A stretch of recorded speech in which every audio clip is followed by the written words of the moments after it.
and the surveyors and everybody, they knew the place, the distance from to Canaan was only to take 8 days. And scientifically, they saw it was just a simple journey and they will be there. And they started the impact on a journey and they were happy now they have come out from the slaveryness. They are coming, tunatoka kwenye utumwa.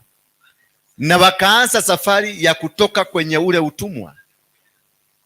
Na walipoanza safari ya kutoka kwenye utumwa, walikuwa na maraha, wakachinja mambuzi, wengine wakakopeshana mapesa, wengine wakasema twende padiri gine naenda kukulipa. Tumesikia. So wakaanza safari wakiwa na raha, wengine wakiwa na mambo yao, kila kitu, wamebeba mizigo yao, wamebeba vitu vyote vya nyumba, wengine wakabeba maviazi, wengine wakabeba maboga, cabbage, wakajua cabbage kabla 8 days ifike cabbage itakuwa bado iko. Lakini hawakuwa wanajua kilichowafunga kwenye Misri. Kilichowafunga wakakuwa mateka wa miaka 400 hakikufurahishwa na hakiwezi kufurahishwa kwa ghafla waweze kutoka kwenye utumwa. So when God says anaenda kukubariki Mr. Kiarie, does not mean that every bondage that has been holding you inakutoka. It is the beginning of the battle. When the pastor or bishop or prophet prophesies and say, I can see a breakthrough, you should kneel down immediately and ask God for the guidance. Because it is when a word of God is pronounced over your life, over your business, over your family, over anything that you do, that is when you must start real prayers. Because wamesikia. Heri haingesemwa. Heri haingesemwa, maana kama haingesemwa ingebaki kunyamaziwa, ingebaki kuwa na hawangejua, kwa sababu wanategea tu kusikia. They don't know what God has the plans of God for you. But what they do, they have good ears to hear when you are going to be blessed and with what. So they will make sure they send the angels kuzuia kabisa na kushika. Ndio huyo malaika ambaye amebeba baraka yako, huyo malaika ambaye amebeba shamba yako, huyo malaika ambaye amebeba gari lako, huyo malaika ambaye amebeba ndoa yako asikufikie. So inakuwa kuna battle in the spiritual realm. Unasikia kuna kitu kimeachiliwa lakini haukipati. Unasikia kuna pesa zinakuja, hata unasikia kuna kaarufu ka pesa kanakuja. Unasikia kuna kaarufu ka ndoa. Wanaume wanakuja wanakuulizia, wanatembea hapo, unaona everybody they are proposing, but the moment you make a step of faith to move towards that, kunasikia kuna kitu kingine kinatokelezea. Because they already had, utapata bwana mzuri. They already had the business ambayo yako, you are a business mogul, you are a business mania. Ni mtu ambaye untajiri. So what they make sure is that it is to contain the power that brings it to you. It is stopped. Wanazuia hawa malaika ambao wamebeba baraka ndio isikufikie. Na kwa sababu wewe umelala, malaika wale wanashindwa, kwa sababu sisi ndio tunafaa kuita malaika. An angel will only come if he is invited. An angel will only make a move if he is invited. Now that angel is carrying the key of your car. If you don't invite the angel, and you can only invite the angel through prayers, there is no any other way. You cannot just sit there and say, angel come. He will not come. You got to pray and break the strongholds. The strongholds are broken by you. Not Jesus, not God, not the angels, but you. Because you got the power to destroy, the power to overthrow, the power to dismantle, the power to build, and the power to do what? To raise up. So, for you to be set free, it all depends with you. For you to come out of the bondage, you must fight and break the bondages. That is why we speak against strongholds. Because stronghold, if you split the name into two, it gives you the name strong and hold. Hold, if you go to those who went to school and they were taught about the, what they call, the verbs, what they call them? Pronouns and the pro what? I don't know, I can't remember very well. I knew somebody who just went to school just the other day. The name hold comes from the name held. Hallelujah. And strong, it is the mighty, something mighty, something powerful, something strong. Hallelujah. So you are being held by something strong. And this something strong, it is not physical. It is spiritual. So not unless you encounter, you face it after understanding and knowing that this is a stronghold. Then a stronghold yields to a foundation. So for this house to be strong, there must be a foundation. And a foundation must be strong. So anything that is fighting you is based on a strong foundation. Meaning you must look for a caterpillar. Hallelujah. If your foundation is so strong, you lead a caterpillar to destroy the foundation, Mr. Kiari. And now, how strong is it? Who formed the foundation? How was the foundation put in place? Who raised the foundation? Who created that foundation? That is the things you need to understand when you are praying. First of all, to understand what is the formation of the foundation. If you want to bring this house down, you must get the map that they used to build the house. You must get the architectural map. Then it will tell you how many pillars are in the house. And then it will tell you how far, how deep is it. Then it will give you an indication what type of concrete and what type of steel that was used to build the house. The moment you know those things after having the map. So the most important thing is the architectural drawings of the house that will lead. If there is fire here, the people of Kenya Power, the Zimamoto people, will come to the owner and ask the owner, give us the architectural. That is why City Council has the architectural of this house. Praise be the name of God. That is why City Council, before you start building, you must provide them to approve so that they can see whether the house got an access of maybe should there be a fire break, they will be able to come. Should there be there's an emergency, how are we going to get into the house? So if the fire breaks in this house, the drivers of the road is Zimamoto, they will be coming as a technical department in City Hall will be looking at the map so that they can tell them from north, 100 meters from north or from south or from this vertical, that is where we have the main entrance to the basement. And that is the most important thing for you to know. Where is the main entrance to the basement? Because that is where your foundation is laid. That is where they entered you. That is where they constructed the pillars that keeps on disturbing you. So you must understand the architectural of the spirit, the architectural map of the spirit that is fighting you. If it is the spirit of immorality, how did it come to you?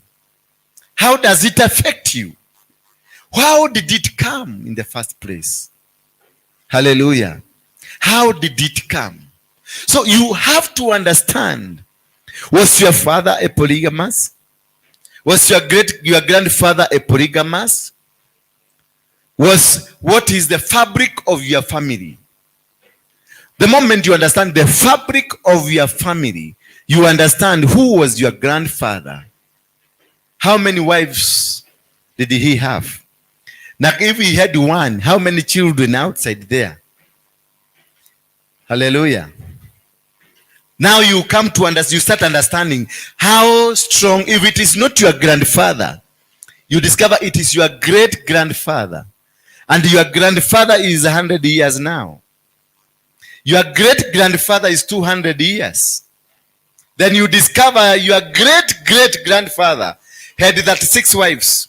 So you go from your grandfather to your great grandfather, that is 100 years, to your great grandfather, 200 years, then to your great grandfather, that is 400 years.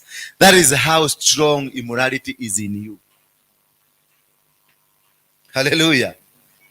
So if you count back the generations gives you how you can be able to come out. If it is only your father who started it, then you know your father is 50 years old or 40 years old, then you know this one I cannot be able to handle it myself. But there are things you need now to involve people who are powerful in the spiritual realm, who can get, wana upenyo, wanaweza kupenya na kufika kule kunahitajika. Bwana Yesu asifiwe sana. Kwa sababu kuvunja misingi ambayo imetushika, you don't need to rush to it. Usikimbilie tu kwa sababu umeambiwa kwenu kuna pepo fulani ambalo limewashika kwenu, kisha unaenda mbio unaanza pepo toka, ninavunja na vanka rika makontara baba. Utajikuta umejiingiza kwenye mitego zaidi. Ndio unapata Mkristo wa sasa amechanganyikiwa, hajielewi, kwa sababu misingi iliyowekwa na baba zetu, misingi iliyowekwa na mababu zetu, na misingi iliyowekwa na jamii na community zetu, kwa sababu kuna misingi tofauti. Kuna misingi directly iliyowekwa na wazazi, na kuna misingi iliyowekwa directly na community. Utakuta community ya Wakamba iko na misingi yao kama Kiwakamba, na hiyo inafuatwa kitamaduni kama Wakamba. Na kuna misingi ya Wakikuyu ambayo tunafuata itikadi kama Wakikuyu, na kuna misingi ambayo imewekwa ya kitaifa kama Wakenya. Unakuta kuna tamaduni za Kikenya, misingi ya Kikenya, tabia za Wakenya. Bwana Yesu asifiwe sana. So hizo tabia ni nani walianzisha nchi ya Kenya? Hapo ndio unajua kulikuwa na Jomo Kenyatta. Kulikuwa na mtu anaitwa Monyau. Unasikia kuna mtu mwingine alikuwa anaitwa kitu fulani, kuna mwingine aliitwa kitu fulani. Ni misingi gani waliweka wakati Kenya ilipata uhuru? Bwana Yesu asifiwe sana. Wakati Kenya ilipokezewa bendera na wakapatiwa vitu zote za utawala. Kwa sababu utawala is spiritual. Presidency, it is a kingdom. And a kingdom got a spirit behind it. So when they were given the powers to rule the country, what power were they given? Was it a godly power or a demonic power? We hear State House, it was constructed by the people called the Freemasons. They are devil worshippers. Alafu wanasema walizika pesa. Chini ya msingi wa State House kulisikwa, wanasema walizika pesa. What was the purpose ya kuzika hizo pesa? Hallelujah. Alafu uangalie mabuilding ambazo zimejengwa kama Nairobi, zile za mwanzo zilijengwa zikiwa na nia gani? Utapata kuna building kama KICC, kuna building kama City Hall, kuna building kama hiyo inaitwa State House, kuna building ile ya kanisa ile inaitwa ACK. Hizo mijengo ya zamani ilijengwa na hawa watu wa Freemasons. Walijenga wakiwa na nia gani? Hiyo ndio naita architectural planning. What is ile kitu imekushika, how was it planned to come and catch you? Whatever that is holding you, kama ni divorces that is holding you, what is the plan? Walipangaje mpaka wakakushika na divorce? Kama ni miscarriages ama ni kukosa watoto, walipangaje mpaka ukakuwa haupatangi watoto? Kama ni ndoa, walipangaje mpaka wakahakikisha wakati wowote familia yenu hakuna ndoa inasimama? Then once you understand that, you can be able to know the fabric. Ni kitambaa gani, ni material gani zimetumika, ni material ngumu ama ni material ambazo zinaweza kubomolewa wakati wowote ule. Then once you know that, you are able to understand what type of a war. Utaanza vita aina gani, utapambana na nini, utaanza na gani na utaenda kwa gani. Bwana Yesu asifiwe sana. Hapo ndio unakuta unajielewa vizuri, unajua unaelekea wapi. Ndio unaweza kusema I am at war. When you understand unapigana na nini, that is now when you say now I'm ready to go to fight. But if you don't literally understand, ni mashida tu. Shida, unaajiriwa kazi unafutwa, unaenda hapa mikosi, ukienda hapa kuna mkosi, ukienda hapa kuna mkosi. Ukiajiriwa kazi ndio hiyo ugonjwa inatokelezea, unaambiwa ende upumzike. Ukiajiriwa kazi ndio hiyo unapajikwa miba, unasemekana ako na miba, unasema enda nyumbani, ukizaa utarudi. Ukirudi unakuta kazi ilichukuliwa. Kwa sababu kuna kitu kimetengenezwa ambacho kina react every time ukienda kubarikiwa, kina kumonitor. What is the monitoring spirit ambayo ina kumonitor? The monitoring spirit is meant to monitor and relay the information to those who are holding you. Umepatiwa kagari, kanakuja kanachukuliwa. Walijuaje umepatiwa kagari? There must be a monitoring spirit. Ulipata mzee mzuri, handsome, tall and handsome, ama short and handsome and dark. Kazuri kamzee kazuri, kanakuja kanakwambia niko ready kukuoa. The following day unaputa Jerry amenyakuwa mzee. Ama that following day unaenda Java, unakutana na your ex, kwa sababu najua si mlikuanga mkiwa pamoja. Kwa hivyo huwezi kumfanya kwa sababu mlimalizana, you let it go na ikaenda. So mnakutana Java, mnaitisha kahawa, mnaanza kukunywa, mnaanza kucheka mkikumbuka ya zamani, alafu kimuzea kile kingine. The new man anatokelezea, anakukuta na ex. Na ulikuwa mmwambia, "Kai mimi ex hata tuonanagi na yeye, hata simtaki, hata sitaki kuonana naye." Anakuja na kuuliza, "Hai, kunaendeleaje?" Ndoa yako ina nini? Inaanguka. Why? Because there is a monitoring spirit. Na hiyo monitor inakuanga inakufuata. Ni kagadget umewekwa. Na hiyo kagadget kana kufuata mahali popote unaenda. Ukienda choo kana kufuata. Ukienda wakati unaenda kuguza batoni yako ya ushindi, ndio kana report. Kana sema amepatana na kimutu leo. Na huyo mtu ndio anakuja kumuoa. Hapo wanafanya arrangement, wanakupeleka Java, wanafanya arrangement ya ex wako, naye analetwa Java. Mnakutana na kiupedo kinaiburufiwa. Kiupedo unaanza kukumbuka kile kiupedo kia zamani. Mpaka unaona mpaka unamwona amekuwa sasa mrembo, unaona kuwa mzuri, mpaka unamwambia sasa hivi naona mzee anatokelezea huyu mwingine. Sasa wanarudi nyuma, kukitokea farakana akamwambia, "Oh, we are very sorry." That's hiyo ni kazi ya shetani. Ulikuwa umepata mtu mzuri. So they will come now to comfort with you after having won the battle. So it is very important to know, why do you have, kama kuna occurrence kame happen in your life, sasa tena ukikaeka miezi 3 hivi ama miezi 4, the same occurrence itokelezee. Umekaa tena miezi ingine, kabla mwaka uwe mara 3 ka same occurrence kametokelezea. Kuna monitoring spirit ina monitor. Na occurrence kanatokelezeaga tu ukianza kuingia into your breakthrough.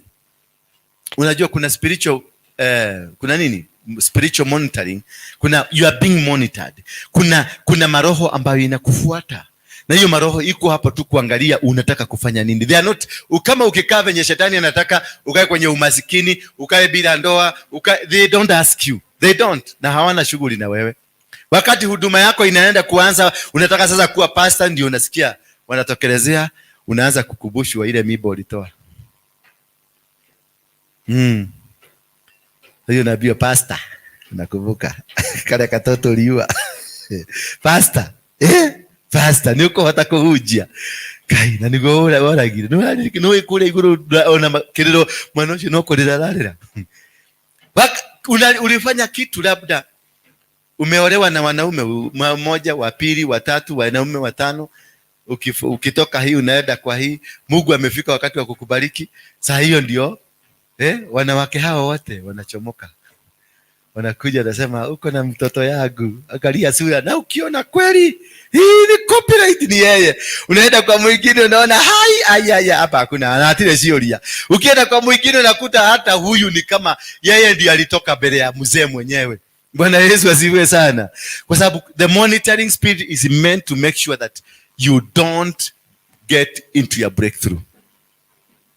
You don't manage. You don't go anywhere. That is the meaning of the spiritual monitoring. Wakati tu unaenda kuanza, ndio unasikia kakitu kanachipuka. Wakati unaenda kubarikiwa. Why? Because the social fabric, the foundation yako is being held by a stronghold. And this stronghold ndio imefanya foundation ya maisha yako. Kwa hivyo hii stronghold ni mizizi, ni misingi ambayo ni strong. Na ina make sure hawezi kutoka. Ukigalia kuuma tu ukaigua ni watu waroforithi. Ukienda polisi, tu pesa ulikuwa umetengeneza, unasikia polisi anakuitisha 10,000. Na ukiangalia kwa kipochi yako ni hiyo 10,000. How did she know? Uko na 10,000. Na hiyo, na ile shida lazima utoe. Lazima utoe 10,000. Ndio maneno ikuwe mzuri, kwa sababu unaambiwa kama hutaki huyu mtoto yako tunapeleka kamiti na mada. Na ni ripoti tu tutaandika.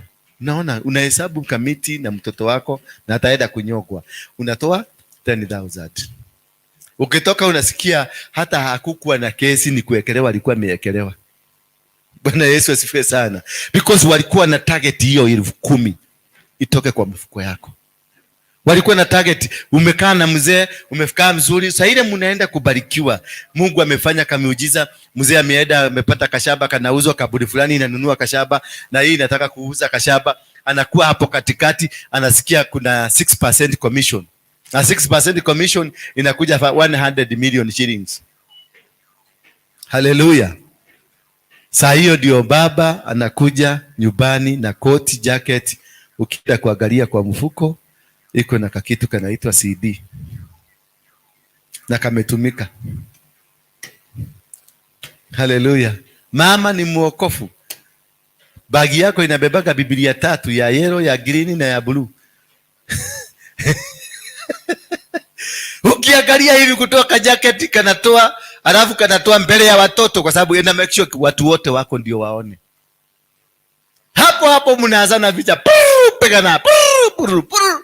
Huyu anapiga mwingine, anasema yeye ni shetani, wewe ni nini? Divorce inaingia. Huyu mzee anapigwa na akipigwa na kikombe ama na mwagiwa maji moto, naye anachukua mti anagoga mama, anazirahi. Mama anaenda unconscious. Mama akienda unconscious, polisi ndio hao. Na dili ilikuwa ya saa 8. Hallelujah. Unakuja kusikia mtu mwingine alikuwa anapita tu akasikia kadiru. Na akaingia kwa hiyo deal akachukua hiyo 6%. Because there is a monitoring spirit that is monitoring you and controlling your life and making sure you don't succeed. That is why in prayers it is so, kama kuna kitu so difficult, it is prayers. Because that is where you are set free. That is where you are set what? Free. In prayers, that is where you are liberated. In prayers, that is where you conquer. In prayers, that is where you achieve. So what they do, they will make sure hauo be. They will make sure hauendi mbele, hakuna kitu unafanya. Wakati unaenda kuomba, kuna wakati nilikuwa naendaka naomba kwa nyumba, nasema wacha nikalie kitada.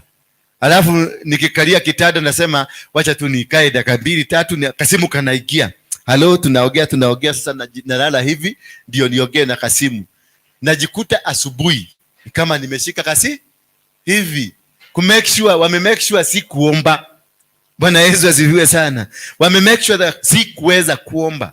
Wananifanya nilale until the following day. Bwana Yesu asifiwe sana. Sasa saa 12 asubuhi ndio unaamuka, unastuka, haki si kuomba. Unaanza kuomba. Sasa unaomba na unaangalia saa umechelewa, train inakuja anytime. Sasa unaangalia, unajua you got 5 minutes, ndio unakuomba, baba unajua nililala tu, unisamehe tu na unikumbuke ninapoenda. Sasa wanafurahishwa na maombi kama hiyo, because you are not grounded. Maombi yako is not grounded. Haukubomoa.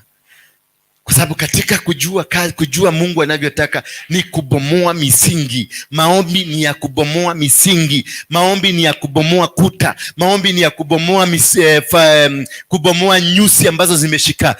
Maombi ni ya kubomoa maneno yaliyozungumzwa. Maombi ni ya kubomoa matendo yaliyofanyika miaka mingi sana ilifanyika. So you must mention, lazima utaje misingi ambayo imekufunga. Na sasa hauwezi kutaja misingi kama unaangalia time, unachabia Mungu, baba ni asante sana kwa kuniamsha. Hauwezi. Na ndio unapata watu wanashindwa na vita vinapoinuka, kwa sababu wanajua msingi wako si thabiti, na haujui, ama wewe ni muombezi lakini haujui uombezi wako unafaa kuenda kwa direction gani. Na ukikaa ukapata mtu kwenye vita vya kiroho anakuambia I want to quit, ujue ni mtu ako completely out of it, ameshindwa na haelewi alikuwa anapigana vita gani. That is why you quit, because when you are called in service you don't quit. Kama umeitwa na uko na mwito ndani yako, you don't quit. And that's why Paul had so many challenges, yet he had an option. Angerudi kule alikuwa, na angeendelea na kazi ya huko alikuwa. Angeendelea kuwa Al-Shabaab, kwa sababu Paulo alikuwa Al-Shabaab. Na angeendelea, na watu bado walikuwa, hata kama alikuwa na hubiri bado watu walikuwa na mwogopa kama nini? Walikuwa na mwogopa sana. Alikuwa na option ya kurudi huko. Hata wewe uko na option ya kurudi kule ulikuwa. Then maybe ulikuwa msherati, ama ulikuwa kahaba mahali fulani, ama ulikuwa mwizi, ama ulikuwa mtu unafanya vitu zako, ulikuwa mchawi. You have an option of going back. But when you have been called to serve in the kingdom, you don't have an option but to follow Christ. So you cannot stand na uambie watu I wanted to quit. You didn't know in the first place what you came to do. You didn't know. Haukuwa unajielewa, haujui. I am a pastor, I've been called. Sasa ifike mahali vita vimezidi. Vita vinazidingi hapa kwenye madhabahu. Mpaka unaanza kujiuliza maswali. Niliitwa ama ni mimi nilijiita? Hapo ndio unajua, ukitoboa hiyo ndio unajua uliitwa. Kwa sababu God aliambia Paulo, wakati Paulo alienda kuambia Mungu niondolee, alikuwa amefika mwisho. Akaona I cannot go with this. Naye Mungu akamwambia my grace is sufficient. Akamwambia twende safari, my grace is sufficient. Yesu akiwa kwenye msalaba alifika mahali mpaka akaona hii imekuwa kali. Akauliza Mungu wangu umeniachilia kwa nini? Naye Mungu akamwambia kanyaga twende, safari iko sawa. Lakini Yesu akagundua mara moja, akapindua, akaambia kama it is your will, let it be done. So don't quit. And prayerful people prayer warriors, they don't quit, they pursue. The moment wakijua kuna kutokea kashida mahali fulani, they pursue that line. Hiyo wanajua hapa ndio iko. Wakisikia kama sasa umeatakiwa na hii t-shirt yako kwa sababu imeandikwa king, na kuja unaona watu wanataka kurarua kama sasa wanajua if you are a prayer warrior, unajua that is where now it matters. Umegusa pale ndipo. When you find watu wamekuinukia ukifanya jambo fulani, hiyo jambo ndio inatakikana kule biguni. That is why unataka kukupiga ndio usifanye.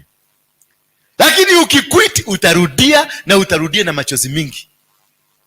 Na utarudia in a very critical position, very critical. Wakati you are giving, wakati mtoto ametoa miguu sasa, kakichwa kametoka hivyo, sasa hapo ndio unaambiwa sasa quit. Hallelujah. Na unaambiwa na daktari, either to save mtoto ama wewe. Sasa hapo unachoose nani? Unachoose nani aende? Wewe. Either to save mtoto ama wewe. Wewe unaweza kuchoose nani? Unaweza kuchoose wewe. Wewe utachoose nani? Usave mtoto ama wewe? Mmoja lazima aende. Utachoose nani?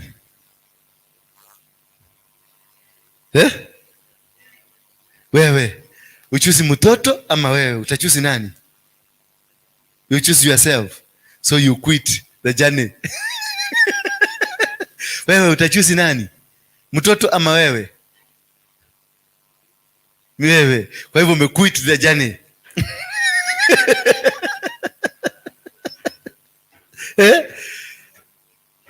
Sorry?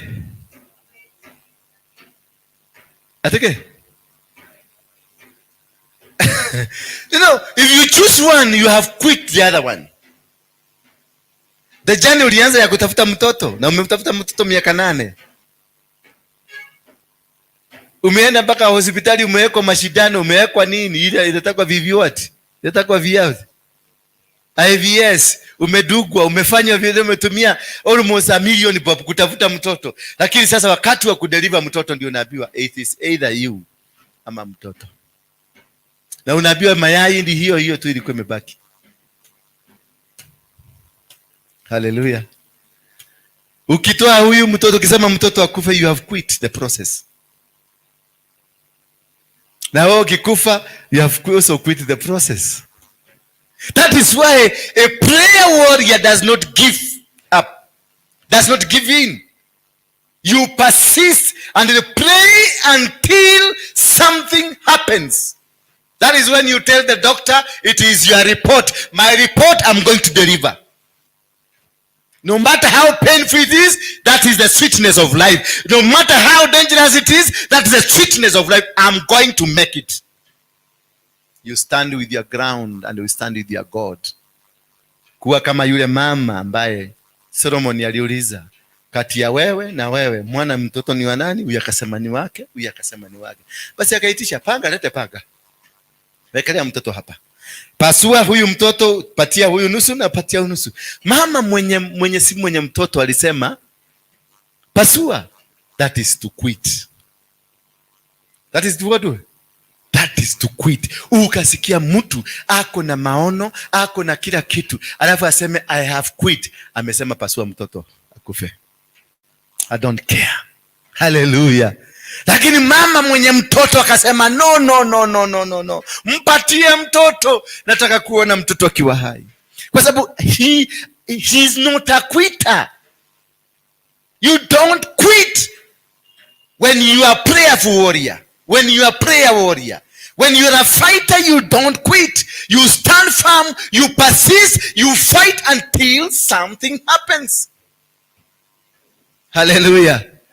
Because the devil is there to cause that panic to stop you. The devil is there to make sure you don't achieve. The devil is there to make sure your ministry is not conceived. The devil is there to make sure that you don't birth the ministry. So atakuja kuambia it is either you or the mtoto. Kwa sababu unajipenda sana, unasema uwe mtoto. Kama mtoto kanadungwa shindano kanakufa ndio wewe survive. Ukikaa kidogo unasikia kuna kitu kilikatalia ndani yako. Kuna nini? Kwa sababu hiyo mtoto hakutoka na atoka na vitu zote. Kuna kitu kilikatalia. Na sasa utumbo wako umeanza kuoza. Unaanza treatment, unakaa kidogo, unaambiwa enda Aga Khan wakupime kile kitu inaitwa si ultrasound. Ile ya kuwekwa kwa kimutugi. Inaitwa aje? MRI. MRI inakuangalia, inasema huyu amepatwa na colon cancer. Haleluya. Inatoa result baya kuliko ile ya mtoto sasa. MRI sasa unaanza treatment, nasema lazima wakate hii, wauganishe hii na uanze kitu inaitwa chemotherapy. Kutoka hapo unasikia nywele yako imeng'oka, kutoka hapo unasikia hii imeanguka, kutoka hapa unasikia kasura kako kalikuwa kasura kasuri, ulikuwa unajiangalia kwa kioo, unajiangalia kama imechipuka, unaanza kukua kama kitu kingine kieleweki, maisha yako inaenda ikisigi.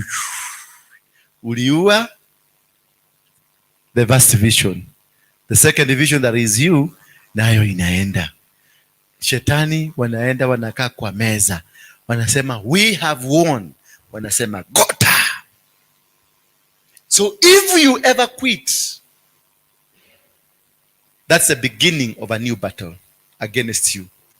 Because God will abandon you. God will abandon you. Stand firm with the vision of God. Stand firm and pursue what God called you for.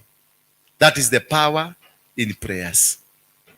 If you become prayerful, the prayer helps you to identify things that are hidden in the darkness. That is the role of the prayer, to help you to identify vile vitu ambavyo vimejificha, vile vitu vimekamatwa. The prayer will help you identify ni msingi gani ambao unatawala maisha yako.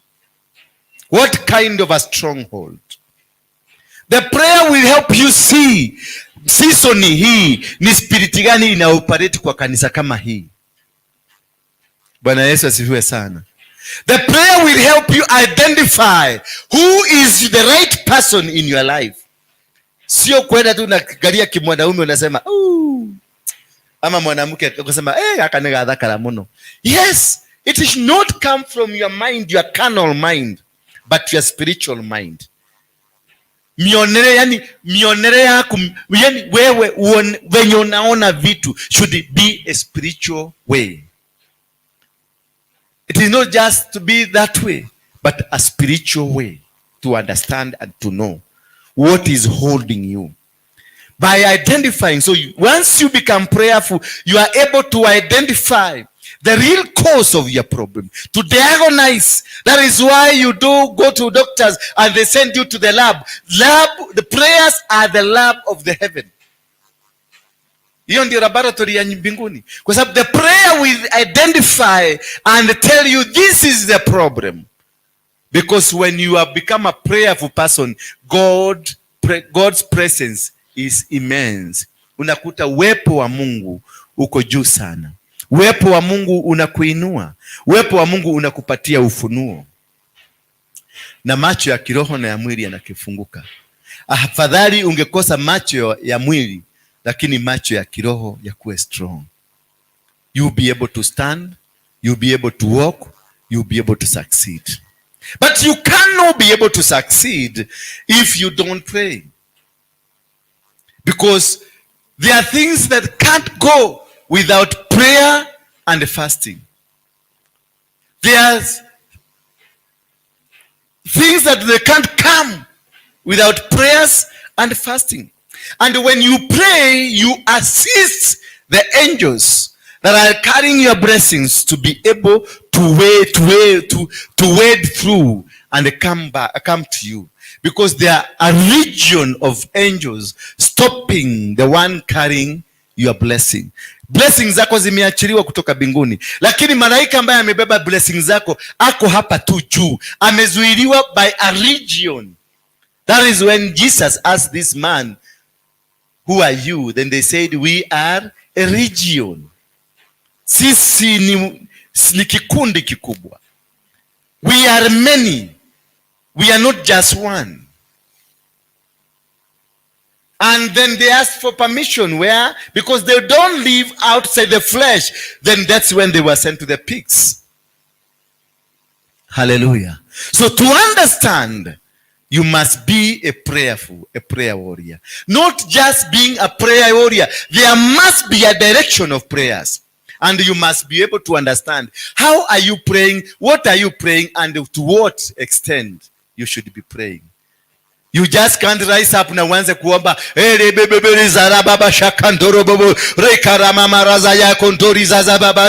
no, you need to have a direction of praying. You need to know what exactly are you praying against. What are you praying for? You can't just pray. You need to pray with a direction. You need to pray with the understanding of what you are praying for. You need to pray that knowing that this thing I'm breaking, it has the strength of these generations. Because without knowing how strong it is, then you cannot understand what kind of prayers are you doing. Because if like now there is a generation of curse operating in your family, and you don't know, you will just be praying and the prayers will not be directed to anything. You must operate like a missile. You must direct your prayers towards a particular cause, towards a particular direction, towards a particular move, so that it can be able to conquer. It can be able to arrest. Praise be the name of God. So when you are praying, you don't just say rimai reka na kuoba baba nasema ni asante, wewe ni Mungu anafanya. Yes, yeye ni Mungu. And that is where when Jesus alifundisha wanafunzi wake akamwambia, this is how you be praying. Hallowed be thy name. Our Father who art in heaven, hallowed be thy name. Thy kingdom come. Hallelujah. Thy will be done. So there is a process and there is a formula of praying. First of all, you must identify that there is a kingdom in heaven, and the kingdom in heaven is a godly kingdom. Na Mungu akiwa mbinguni, that is the King of Kings. Once you identify and know you are speaking to the King, then now let the King know what you want. Let the King know where you want to send your missile. Let the King assign you and make you move to the next move. The day the king you identify, this is the problem, because you cannot go to the office of the president and start talking to the president and expect the president to do anything for you. He will not, because he does not understand what you want. You must be able to identify, I want a job, I want this protection, I want this kind of thing. Then the king will send the people relevant, the minister who is relevant to that. So when you identify what kind of an attack, what kind of a prayer you're doing, what kind of something, that whatever push you're pushing, then the relevant angel will be sent to come and help you go through. But if you go general, they will come and listen and they will say, we did not identify the problem. So they will not come in. That is why so many people until today, utawakuta wanaomba usiku saa 9. Na ukitaka kujua mtu confuse kwa maombi, ni noise maker. Very noise. Na ukosikia venye anaomba,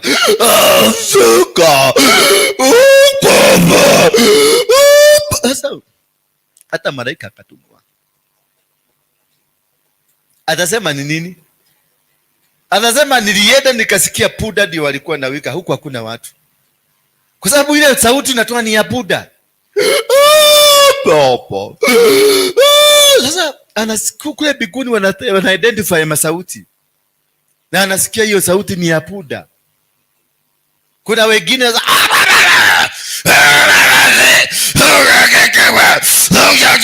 sasa unasikia, anakuja anasikiliza, anasema nimekuta kuna watu lakini walikuwa walevi. Hiyo ndio ripoti inarudi nyumba kule kwa Mungu. Nimekuta kuna watu lakini wote ni walevi. Na sasa hiyo umepiga maombi saa 9, saa 10, saa 11, saa 12 ndio unaenda kuoga. Sasa hiyo sauti imepotea.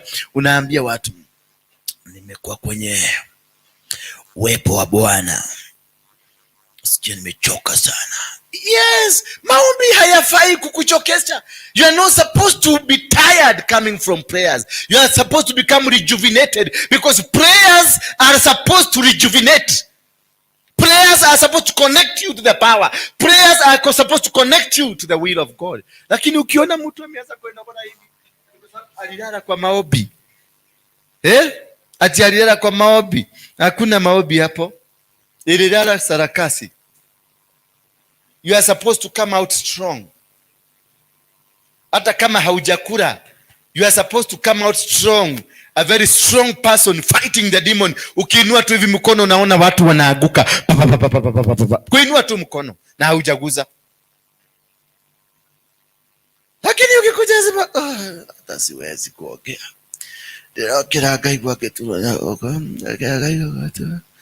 Ni kumaanisha you went to do your own things. You are not in prayers. You are not in prayers, because when Jesus, when he came from the 40 nights and the 40 days of prayers, the first thing he encountered ni Lucifer mwenyewe. And he did not say to Lucifer, nasikia nimechoka, najua nimetoka fasting, si unipe tu muda kidogo ni alafu nitakuzungumzia. No, he faced the challenge. He faced that Lucifer himself, na akamwambia, it is said. Lucifer anamwambia the son of God alisemekana atabadilisha mawe ikwe mkate. Akamwambia, it is said, man shall not live by the bread alone. Toka kwa jiagu. And then he commanded the Lucifer, na akamwambia, rudi kule unatoka, rudi kuzimu. Because alikuwa na energy. Prayer is supposed to energize you. Prayer is supposed to raise you above others. When you are a prayer warrior, you are supposed to be risen above others. When they plan to come and attack you, when they plan to come and destroy you, unakuta uko juu yao. Hata kabla waanza kuplani, unajua wanaanza kuplani. Hata kama waanze, kabla wajaanza unawapigia simu na wabia, hello, hiyo kitu mnataka kufanya, wachana nayo. Lakini sio kukuja ukae hapa useme no, kwa sababu ya hii, kwa sababu wamenisema, wamenisegenya, wameenda, wamekaa, kwa hivyo mimi naona afadhali kuondoka. Kule utaenda, utasegenywa zaidi na utachapwa na utarudi hapa. Utarudi kutubu hapa. Pale uliwacha kwa sababu uliquit. You will one day come there and repent. Na utakuja ukiwa na majeraha. Utakuja umenyoroswa, umekaa kama trakta imekukanyaga. You can't quit the process of God. If God have decided atatumia jenga kukunjorosa, jenga atakuaga tu shida kwako. Everything you do, jenga naonaga opposite. Ukiongea, jenga nasema si unaona venye napanua mdogo. Ukinyamaza si unaona ucio ni uhinga, unaona uria kirithitie. Ukiamuka unaona riu arenda kwiyonithania.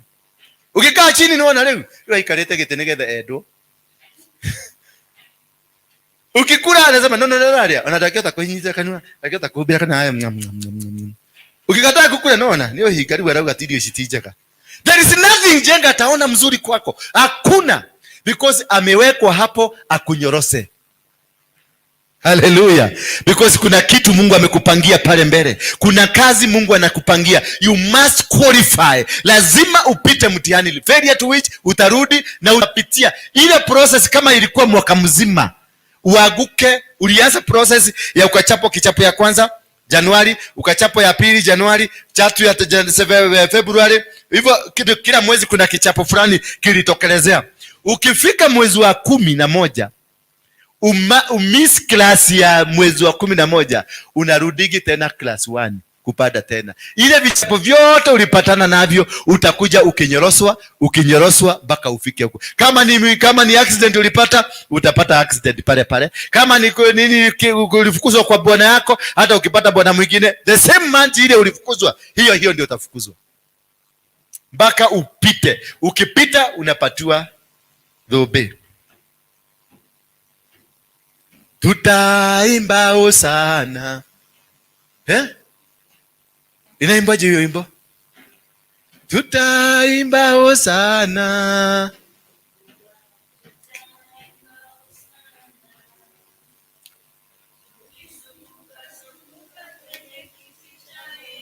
Tutaimba hosana. Tutaimba hosana tukizunguka kwenye kiti cha enzi, maana tutakuwa tumevishwa taji.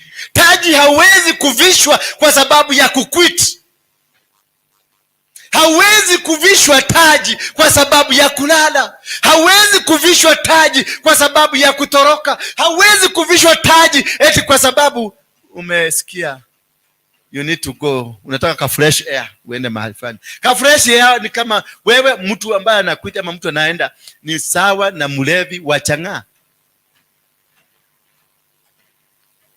Wanyabura, ni sawa na mlevi wa nini? Wa chang'aa. Uliza huyu mama atakwambia aliquit hapa. Aliquit. Lakini nilimuona hapa akisema nimerudi. Hakuna mtu alimpigia simu. Hakuna mtu alienda kumwambia dogeshoke. Oh no, ni watu hujagiria wega. No yakire wega. Hakuna. If you want to quit. You at liberty, go. Kwenda kabisa na ukwende. But one thing I know, kama umeruka mtihani, lazima utarudia hiyo mtihani. Ole wangu utarudia when it is very critical. So a prayer warrior, if you call yourself a prayer warrior, you have been called for that. Ni kuitwa, umeitwa. Haukujiita. Usidanganye mtu ati ni kuitwa, ni kujiita, ulijiita. You have been called to become a prayer warrior. And when you have been called to become a prayer warrior, you fight and wrestle against principalities and stronghold. Therefore this stronghold ziko na umetengenezwa kupambana nazo. Umetengenezwa. Wanyabura, kuna stronghold sidodeketo ni udu waku. Zimetengenezwa kwa sababu yako. Ulitengenezwa before you were born. God knew you and sanctified you and set you apart to become a prophet unto the nation because of a particular.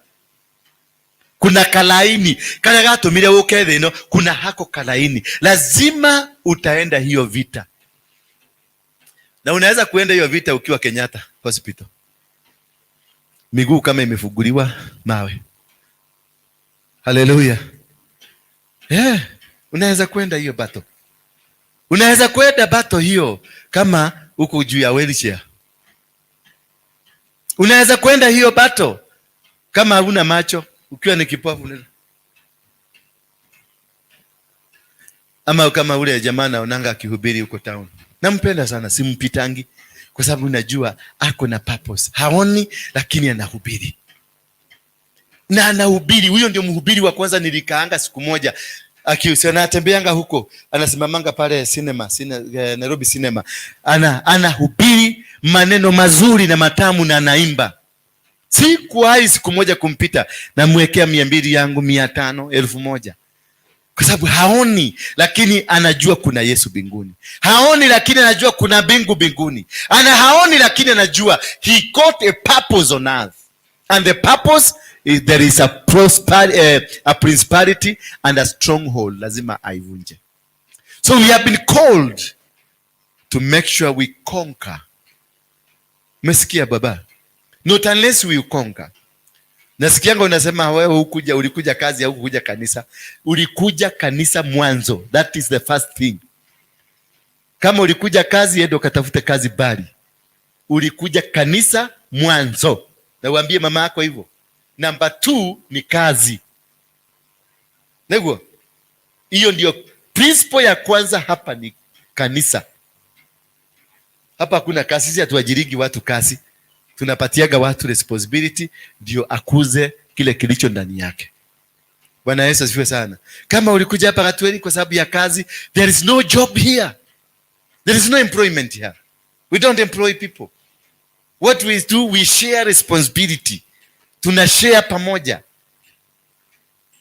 Nikikwambia ufagie hii kanisa, hata mimi niko na mikono ya kufagia, lakini ninataka ubarikiwe, ndio kwa maana nimekwambia fagia. Nikikwambia nenda upike chakula tukule, niko na mikono, mimi am best, mimi ni best chef. Nikikupikia chakula yangu utahamia kwangu. Bwana Yesu asifiwe sana. But because I want you to be blessed, that is why I allow you to do that. Nikikwambia uende kwa showroom, it's not that I cannot go. Si ati naweza kosa kwenda kukaa kwa showroom, na uwezo. Lakini there is something I want to release. Kwa sababu kuna class Mungu ameniambia anakupitishia. Kuna kitu Mungu anataka kukupatia kwenye maisha yako, lakini lazima upite kwenye class fulani ndio hiyo kitu ikikuja uweze kuitunza. So mitihani mingi ambayo tunaipitia ni kwa sababu ya matunzo ya kujayo. So challenges zile unapatikana nayo, kama ukiona umeinukiwa na watu, unasema yeye anasema, amesema atani switch, atanifanya, ujue there is a responsibility, a big responsibility. You are being prepared for that. That is why wanasema watakuswitch ndio uonekane utatetemeka mpaka wapi. Utakibiria Mungu ama utakibiria polisi. Bwana Yesu asifiwe sana. Hallelujah. Because we are not wrestling carnally, but in the spirit. All the problems and challenges, leave them to God. And when you leave these challenges to God, you succeed in every move that you do. And that is why we have people that have conquered, people who have succeeded. Ukiangalia mtu kama Reinhard Bonke, waangalia mtu kama Benny Hinn, waulize watakwambia wamepitia nini. Waulize Catherine Kuhlman, people powerful, God's generous, they fought. Angalia kama TB Joshua. TB Joshua hakuna kitu hajaambiwa dunia hii, ameambiwa mpaka amefanya sex na nyoka, a snake. Sasa unashindwa alianza wapi? Bwana Yesu asifiwe sana. Mpaka sasa hii amekufa bado wanampiga. Ya watu wa Nigeria wananitu. Mpaka saa hizi amekufa. Sasa hii kwenda ndio maskando imetokea. Sasa anasemekana ako na watoto 100. Sasa unashindwa, mbona wako akisema alikuwa na watoto 100? Na kama ako na watoto 100, is it crime?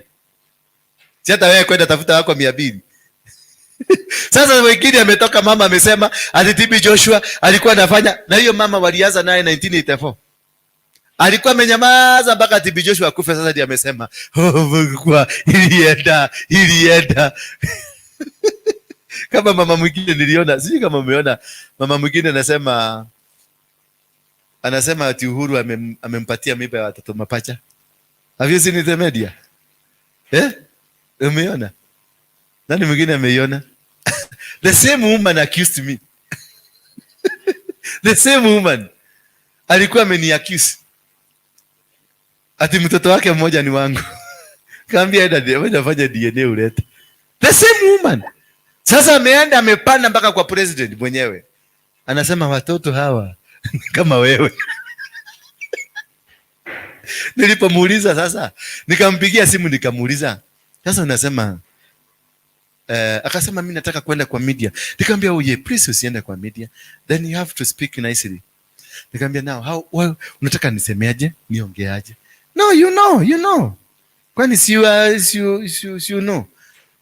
You know, you do what you're supposed to be done. Nikamwambia oh yeah, please help me to know.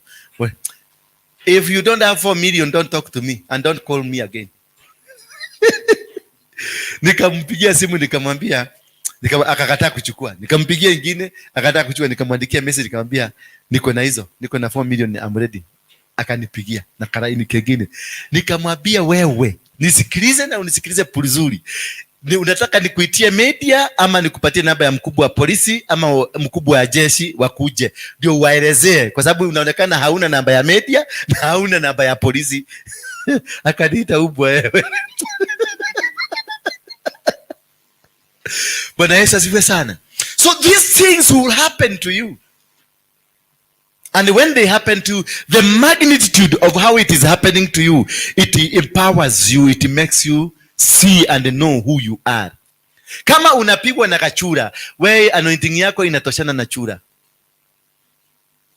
Kama unapigwa na dhigiriri, niko kala kuruma goko, niko kala atidaka gikugia goko, atidaka gikogo, kana ile inaitwa nini hii inatumanga ubu. Kama ubu ndio inakuumanga, hiyo ndio vita ati unapigana ni ya ubu. Then anointing yako na ubu ni the same. Lakini kama ile kitu inakuzuia ni ndovu, unajua where you are going. Bwana Yesu asifiwe sana. Kama unainukiwa boy na ndovu, ujue kule unaenda nimba. Praise God, thank God. Ujue mwambie Mungu asante, ongeza another 3 ndovu zikuje. Usimwambie kuodole, ati niodole kikombe hiki, hapana. Tell God if it is your will, twende kazi. Go with the will of God, don't go with your own will. Wanyapura kama wamekuja majiant pande hii na pande hii, abia Mungu if it is your will, twende. Si kutoroka utarudi class 1. Naigwa darudi wapi? Class 1. Vumilia. Moto iko bado haijakuja. Bado hujanyoroswa. Ginya mwili ni woka mato. Haleluya. Bwana Yesu asifiwe sana. Sasa biabie ministry inakuwa kubwa. Pale tunaenda ni kiwanja kubwa. Alafu wako na watu wengi wagonjwa wamekuja siku 3 wanataka kuniona. Na laini ni kubwa. Na yule anapaga watu, unajua ndio anaonekana kama ako na makosa. Yule anapaga watu ni wewe, ndio napia watu huko na soldiers wako na kina Deno na kina Buju hapa. Pageni lao na msikubali mtu apite laini. Alafu mzee mmoja anasikia na anaona amebakisha dakika 10 akufe. Wekate atakushikashika vizuri. Ndio afike huko. Bwana Yesu asifiwe sana. Ukiona yule mama, wale watu waliigisia mama wakampandisia na huko. Ni nini ilikuwa hapa katikati? Ni amani ilikuwa. Ndio wampandisia, wakapandisa, wakampitisia huko mpaka huko juu. Na walikuwa kuna Wafarisayo na kuna watu ambao walikuwa nataka kuharibia Yesu ministry. Wote walikuwa, hiyo grupu zote zilikuwa. Kwa hivyo walikuwa na make sure hakuna mtu anaona Yesu. Hao watu wakapiga ujima, wakapita mpaka huko mpaka mama kaenda kagusa. Baada kujira ni nini ndio wapitishe huko? Ni barabara ilikuwa imekosekana. Ilikuwa vita. Na ndio mjamaa alikuwa anaitwa vita. Alikuaga na kebaga hapa. Anakaa na kebaga. Wakileta shida sana anakata masikio. Kia! Alafu Yesu anamwambia wewe tiko monia ule atohiana. Rudisha. Anamrudishia masikio, lakini wameona ni kuba. Wamesikia. Yesu anarudisha masikio, lakini afanya nini? Wameona. Kwa hivyo siku nyingine uliwahi kusikia kuna mtu ameletea Yesu nyavu nyingine? Uliwahi sikia kuna mtu mwingine aliletea Yesu nyavu? Hata wa Mafarisayo walijikuja, walijua wewe kada nejoru. Ndio kwa maana walimpangia kama serikali wenye watamshika. Bwana Yesu asifiwe sana. So kama yeye alipitia hiyo, wewe ni nani? Na unataka atoreda kutu kama mtu mwenene Mary. Unataka kuwa mtu mkubwa, unataka kuwa mtu special, unataka kuwa nabii, unataka kuachilia unabii, haleluya. Hata ukipita hivi watu wanaaguka. Hiyo ya watu wanaaguka. Lazima uagushwe. Wewe uagushwe na ugaragari hiyo kabisa. Ukuliwe na dhiraku na madhuia zote zikukule na maubu. Ndio uweze ukipita hivi watu wanaaguka. Ukipita hivi haleluya. Watu ukizungumza ukishika hapa watu wanakutii. Watu wanasikiliza. Ukisema mapepo yatoke, unaona mapepo inatoka, inakutii. It is not because you went to sleep ati ulilala sana. Ama because ulifanya kazi mingi ati kwa sababu hapana. It doesn't matter. It is a total sacrifice. Total sacrifice. Through humiliation. Unakuwa completely humiliated. Unakuwa completely disappointed wa boy. Baka unalia machozi yako inamwagika. Najua kuna siku nilikukuta ukilia kitekera baka nikakuhurumia.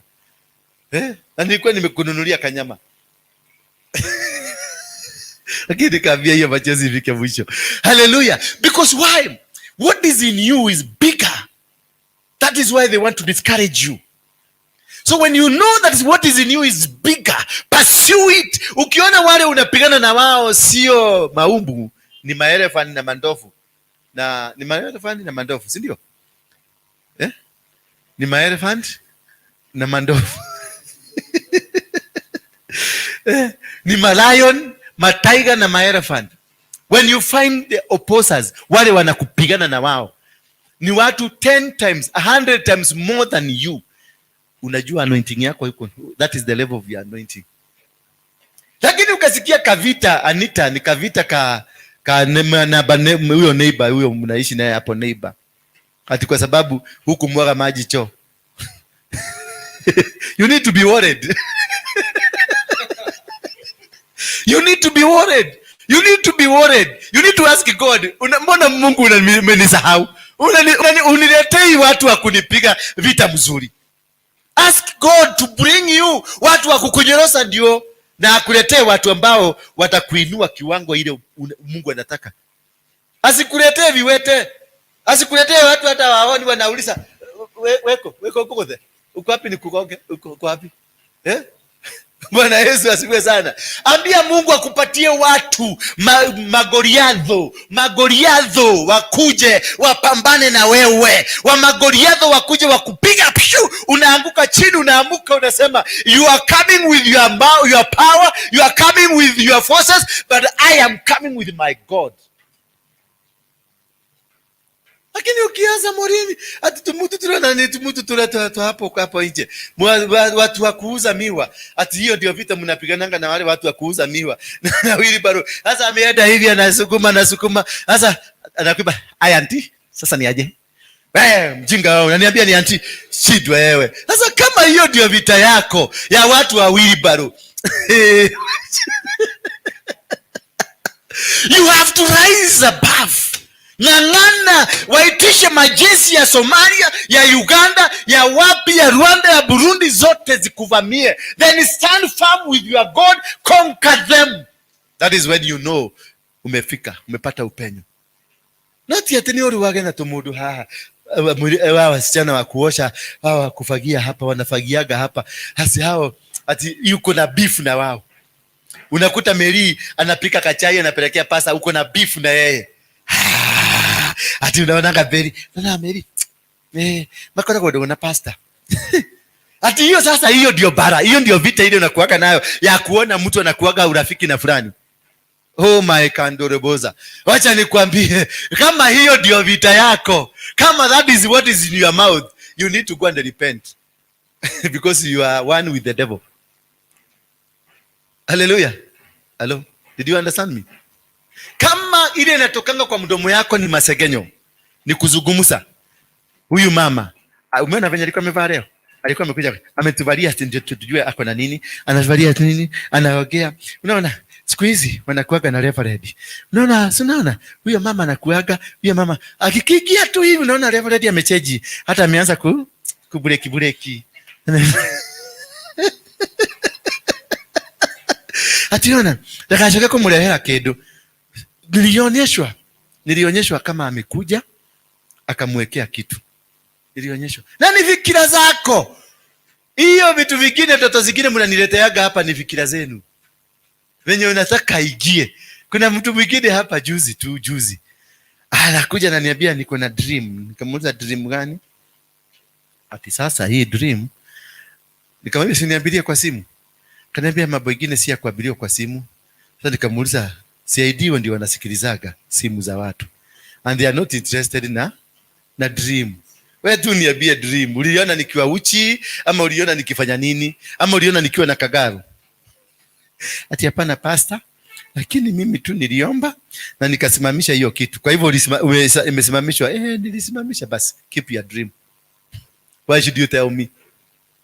Si nilisimamisha. Urajira niki? Na hutaki kuniabiria kwa simu, unataka tukutane. Na unataka tukutane mahali private.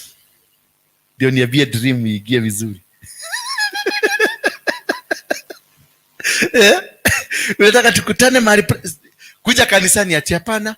Najua hapo kanisani hawa wasichana, mtu anaigiaga huko, hawa mama huko anakuangalia vibaya. Wanakuangalia vibaya aje? Wanakuangaliaga sijui wanakulida, sijui nakulidaga kwa nini? Sijui ama hawa wako kwa ama unakuwa najua. Hata mimi nilishangaa. Najua nilikuja hapa siku moja, wakaniangalia vibaya. Ndio nikaenda nikasema, sasa na wewe uliwaangaliaje?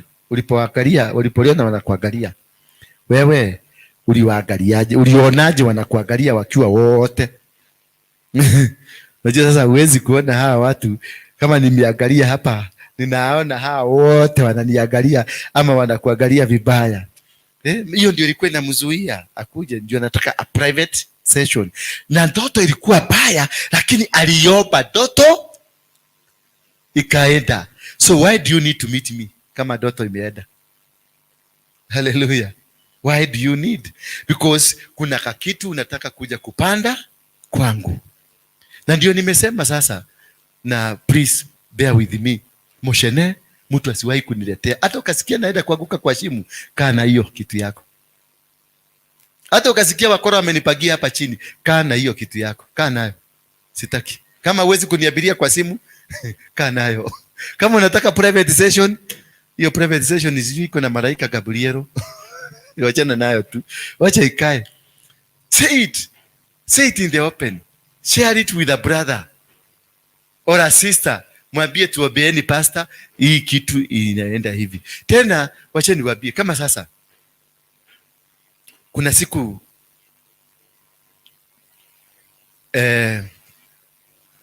tuachane na hiyo. Bwana Yesu asifiwe sana. So that is the most important thing I wanted you to understand today. To know that there is power in prayers.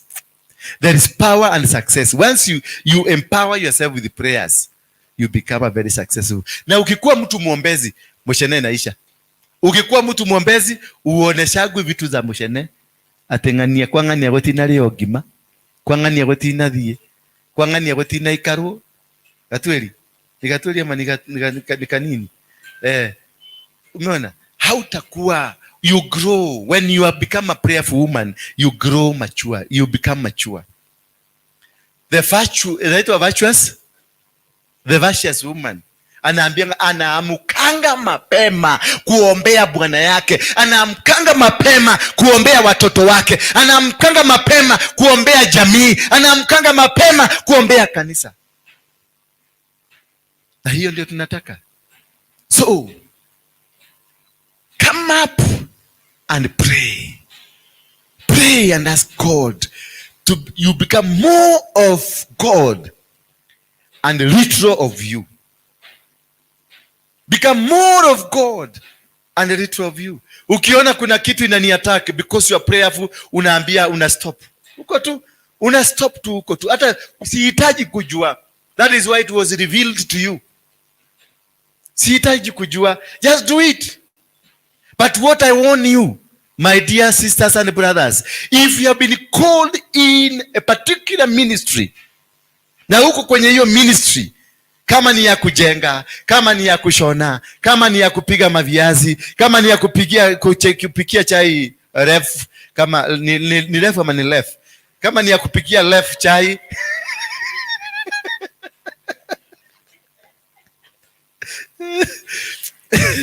let it be so. Na mambo ya kufuata, be prayerful. Unajua ukikuwa prayerful, you don't see Torah and had some pastor. Unaonanga Mungu and you would want to be associated with that Mungu. Bwana Yesu asifiwe sana. Because I cannot marry every woman in this church. I cannot marry every woman outside there. I'm already married. Na kama si wewe uliniweka hii, just jua nimeolewa ama nimeoleka. I'm already. Nimebebwa. Kama si wewe umeniweka hii, ujue nimewekwa. Na si kuwekwa na mnyama, niliwekwa na binadamu. Kwa hivyo leave me. Achia huyo nafasi kwa sababu yako imepita. Hallelujah. Bwana Yesu asifiwe sana. So why has it to come that way? It has come because we have refused to pray. We have refused to seek God. We have refused to hear from God. And you can only refuse to hearing from God by not being attentive to God, by not being prayerful. The time you become prayerful, you stop petty things. The time you become prayerful, you become serious. The time you become prayerful, you become obedient to God. Just be obedient to the Spirit of God. Be obedient to the word of God.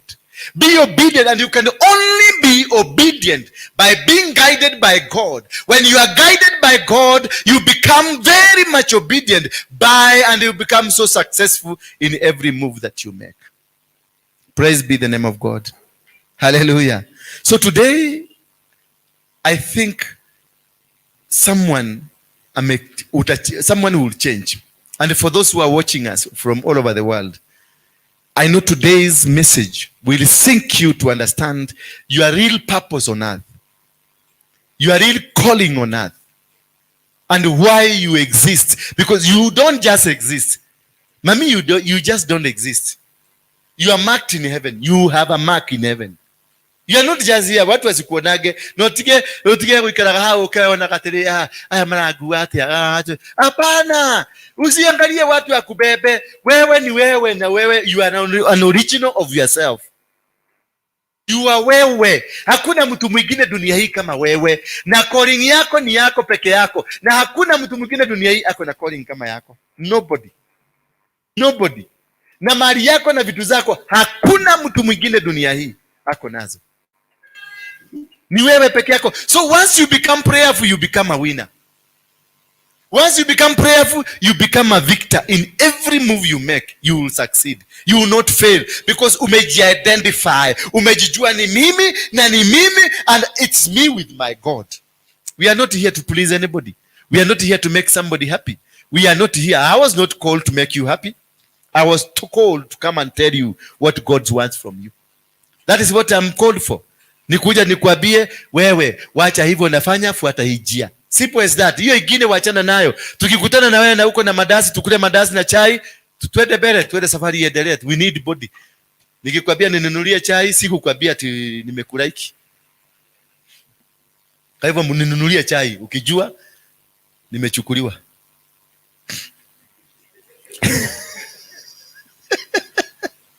Na hakuna mapeperezano. When ukijua you have inserted yourself in prayers, you don't bembeleza watu. Hakuna mabeberezano, kwa sababu you know you are God and you know what you are supposed to be from your God. You don't. Haupapatikaki ati anasema hata kuwa kinipatia, hata kuwa kifanya, hata kuwa kinana. What?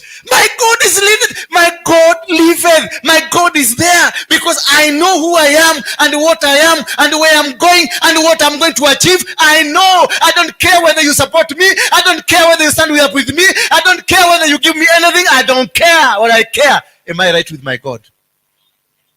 That is what I care most. Whether hata kama sasa watu waseme kama sasa kwa God forbid it will not happen here. Ati venye mtu anakuanga held ransom na viongozi wa kanisa. Ati mapasta, maybe nichukue mfano ya mapasta. Sasa mapasta wanakuhold ransom, wanasema pastor lazima tuwe tukienda hivi, tukienda. Wewe. Tengeneza yako. Wende ujipage hivyo na mujipage hivyo. I'm hearing the voice of God. I'm right with my God. I know where I'm coming from, where I am going, and where I will be tomorrow. Hallelujah. Eti kuna, for example, sasa kuna management. Management inataka nivaage kasuit na mimi nataka kuvaa kashati. Ati pastor, unajua mapastor, for the Holy Spirit to come, you must be in a suit. Wewe ndio vae, Holy Spirit yakuje kwako na hiyo suit yako. Mimi wachana na Holy Spirit yangu. Akae na mimi peke yangu na nitakaa peke yangu. I was not called. Wakati niliitwa sikuwa nimevaa suti. Nilikuwa kipi. Mimi nilianza huduma nikiwa kipi 1988 na huko 86 huko. Ndio nilianza vituko sarakasi. Naona moto imewaka huko inawaka. Naona watu huko wanatembea, wengine wanatembea wakiwa na mabawa, wakizunguka hivi. Sasa nilikuwa nauliza mama yangu, wale watu kwa nini wanachoma huko? Mama ananiuliza, nikiuona. Sasa mimi naona shamba yetu ikiwaka moto, huko kuna waka moto. Watu moto inawaka. Alafu kuna watu unaona, nilikuwa nawaambia kuna ihuruta, viwavi, the butterfly. Lakini kwambia ni butterfly kubwa zinaenda, lakini zinakaa watu, zinaenda hivi. So akaanza kuona kama chizi. Nikapelekwa pale hospitali Kaprongo Hospital, nikadugwa shindano Kaprongo Hospital, nikadugwa shindano ya kunituliza kwa sababu nimekuwa super hyper. Venye naonaga haka kanafanya haka tu kako na hiyo vitu. Ndio uchizi unakuwa na uchizi mwingi sana. Na kitu kingine nimeona na kajoro kangu na kananiambia kama leo kaliniambia kameona Mungu alikuwa amekuja kwa rumu yake na akamwambia maneno. Nikamuuliza alikuwa amekaaje? Alikuwa amevaa nguo, alikuwa blue na alikuwa na paga. Akakuuliza mkaongea na yeye nini? Ati akaniambia baba yako asiogope, niko pamoja na yeye. Nikajua hiyo ni Michael ameteremshwa, yuko mahali wapi? So I don't fear. Boy, pursue it. No, I will take care of you. Hautadugwa shindano. Mimi nilidugwa. Ya kulala, nilikaa mwezi mzima nimelala kwa kitanda. Wakijaribu kuzuia hii kitu isichupuke, lakini hatimaye ilichupukia kwingine kwa Mungiki. Nikabumburusha kaio mzima, kubumburusha mpaka asema shoot Waroigi on site. Nafikiria kuambia minister president kusema shoot Waroigi on site, wewe hata headman wa kwenu chairman wa nyumba kumi anakujua. Kibaki mwenyewe alisema shoot Waroigi on site. Kwa nini? Kwa sababu I had become a menace. Moja akasema kuingia ndani. Na wengine wako pia. But that is what, if God has decided this is what you're going to be, Anita, it's gonna come to be. It will come to be. It will happen. At some point it will happen. So don't worry, Mama Nyambura. And don't argue. Don't ngangana. Usijaribu kujifanya mjuaji. Hivyo unaendelea kujifanya mjuaji, ndivyo unaendelea kurudi kirasi, utakuja kuwa nabii ukiwa na miaka 70 kama hauna meno. Sasa hiyo ndio unakuta wamama wa kanisa wanakuletea kanyama. Sasa unasikia aibu kuambia munileteage ile ya kusiaga, sina meno na huko. Kula nyama sahihi. Kuwa mtiifu kwa Mungu, kuwa mtiifu kwa maombi, ndio ukule kanyama mzuri. Uendeshe kagari. Ndio imagine ungetwalivia gari ya Mercedes wewe na miaka 90. Just imagine Morin. Unaendesha Mercedes when you are 90 years. Ndio unaona kigari kinakuja, kichuma kinasema. Sasa hiyo twalivia kahora. Hada wewe na Amerika. When you cannot enjoy it. Muna watu wanaenda Naivasha kukula kanyama, sasa hiyo unasema nasikia tumbo inaguruma tangu jana. Kumbe ni kuona umeona minofu imewekelewa na hauna meno. Unataka kwenda huko na bia ule wakauta. Tajadalia kale kako dheo. Enjoy the love of God when you are still young, when you can be able to enjoy it. By only becoming obedient to the word of God. And you can only become obedient to the word of God when you know how to pray. When you know how to do your spiritual battles. You can only be successful when you understand how to do your spiritual battle. But if utakaa tu hivyo haujielewi, wewe ukiona ukiguzwa kidogo unaanza kusema nini, ukifanya hii kidogo unaanza kufanya hii, I'm telling you my dear friends, utarudi kirasi na urudi, nyinyi mnabakigi mkisema sisi ndio tulianzisha hiyo kanisa. Sasa hiyo umeguzwa. Ini ile shone itogo shono ole gijanele tukete ya girini. Osheno. Nazena. Igoro na gehetuka hana makali. Sasa unaona venye Amerika. Hafu bahati baya. Najua gari ni gari, haina macho ama inakuwa na macho. Nipitie kwenye kumrinyesha. Nipitie pale Bama. Nikiteremka hapo hivyo. Hapo kuna kamtaro kako na maji. Na huko hapo kado, usikie maji imekugoka. No, nali madharau. Naona madharau. Tulimuombea, tukamuombea mpaka akafika. Uliniombea sikatai. Uliponiombea uliwachwa kwa nini? Hiyo connection ulikuwa nayo ya kuniombea niende juu. Wewe mbona hukupata yako? Otodi. Kama uliniombea nikapanda, mbona wewe ulishindwa kujiombea upande? Ama hiyo connection, kwa sababu mlikuwa mnaongea na Mungu. Si mlikuwa kuniombea, si nikumaanisha mnaongea na Mungu. Ndio kanatigo hanya Buda. Sikuniombea ni kumaanisha kuna kitu mna communication na Mungu. Kwa hivyo anakusikia. Sasa mimi umeniombea nivae nguo, wewe unatembea uchi. Does it make sense?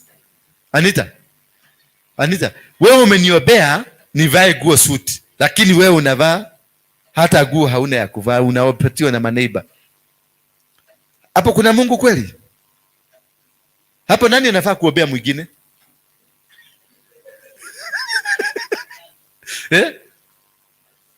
Yes, nikipanda level moja lazima hiyo hali ikija. Nikitoa mguu hivi kanyaga hapo. Nikitoa ingine kanyaga hapo. Nikiendesha Mercedes endesha Toyota. Bwana Yesu asifiwe sana. Nikitoka kwa Mercedes ninunue helicopter ikie kwa Mercedes. Nikitoka kwa helicopter niende kwa private jet ikie kwa helicopter. Hii ni hatia. Haiwezi kuwa ni one sided. Haiwezi.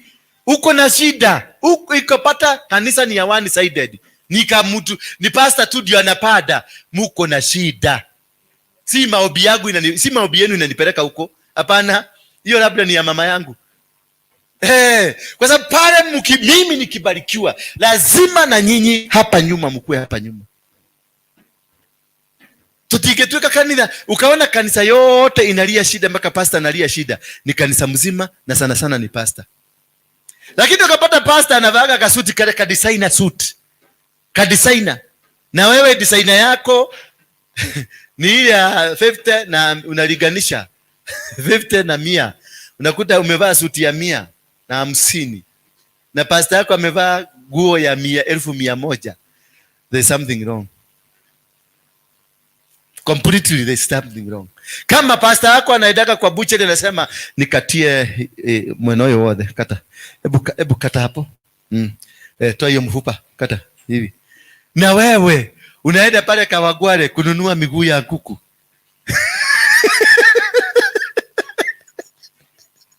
Hapo.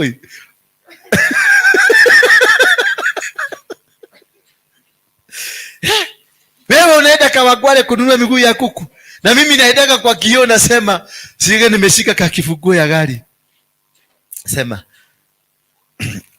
kata. Hebu geuza hiyo nyama. Hebu kata hiyo yote. There must be something wrong.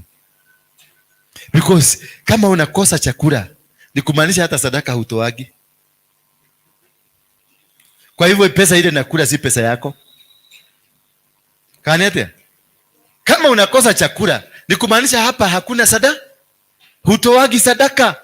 Na kama hutoagi sadaka fungu la 10 natoaga. Kama hautoagi sadaka unatoaga fungu ya 10? Hauwezi. Kwa hivyo ile pesa nakula either nimeenda kwa sababu wewe umeninyima chakula. Kwa sababu wewe unafaa kulisha cha pasta. Kwa hivyo mimi naenda ije kuiba. Laana inakuja kwa nani?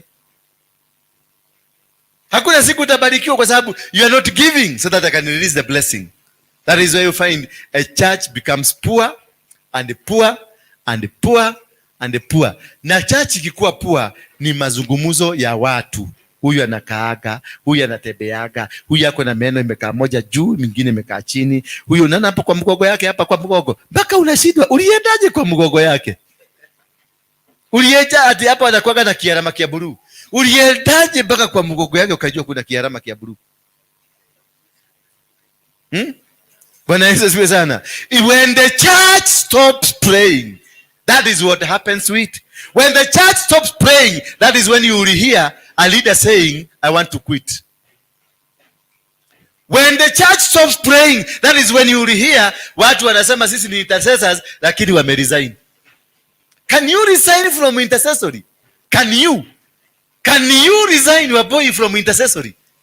How on earth can you say ati nidari saini nidati kakoshoka kuhoya onyeko otwekeke?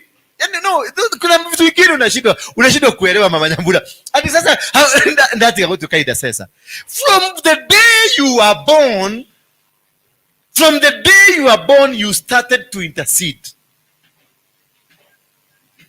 Jesus is there interceding for them from the day he went to ascend to heaven. Amekaa mkono wa koleo interceding for us.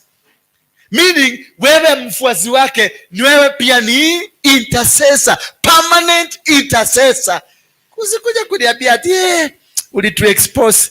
Sasa tukaona wacha tujificha kidogo. Unajificha, how space are you?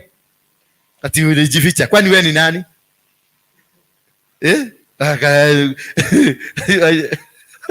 Tedira akomenya kanage hoya. Todo hoya gake. Hoya gake. Unapaka nini ndio usijulikane ukiomba?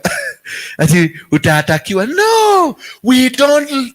The Bible says in the book of Ephesians, wear the full armor of the Lord. The full, not half, full armor, because we don't battle with the flesh, but with what?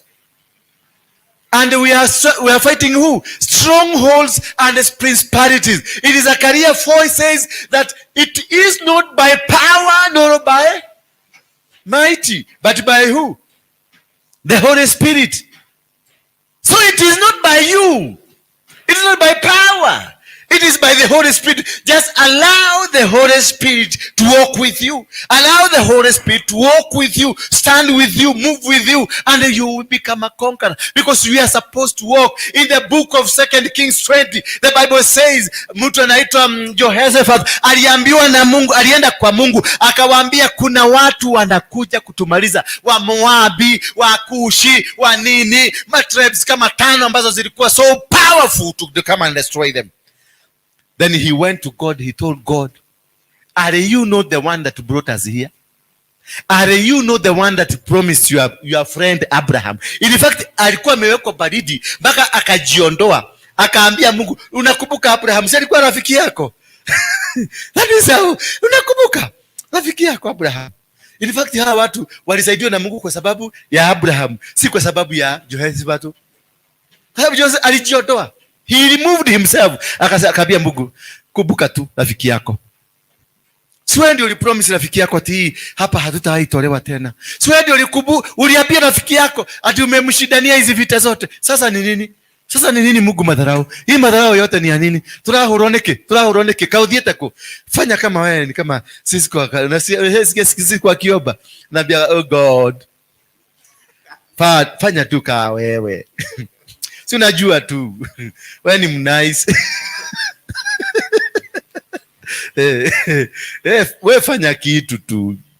Washike tu kama tu sasa anaombea mapepo. Anaambia mapepo. God. Sasa ni mistari. Anaambia God. You know what? Tunakupenda tu sana God. You know, we dudu kama wewe. Shika haya mapepo, ishike.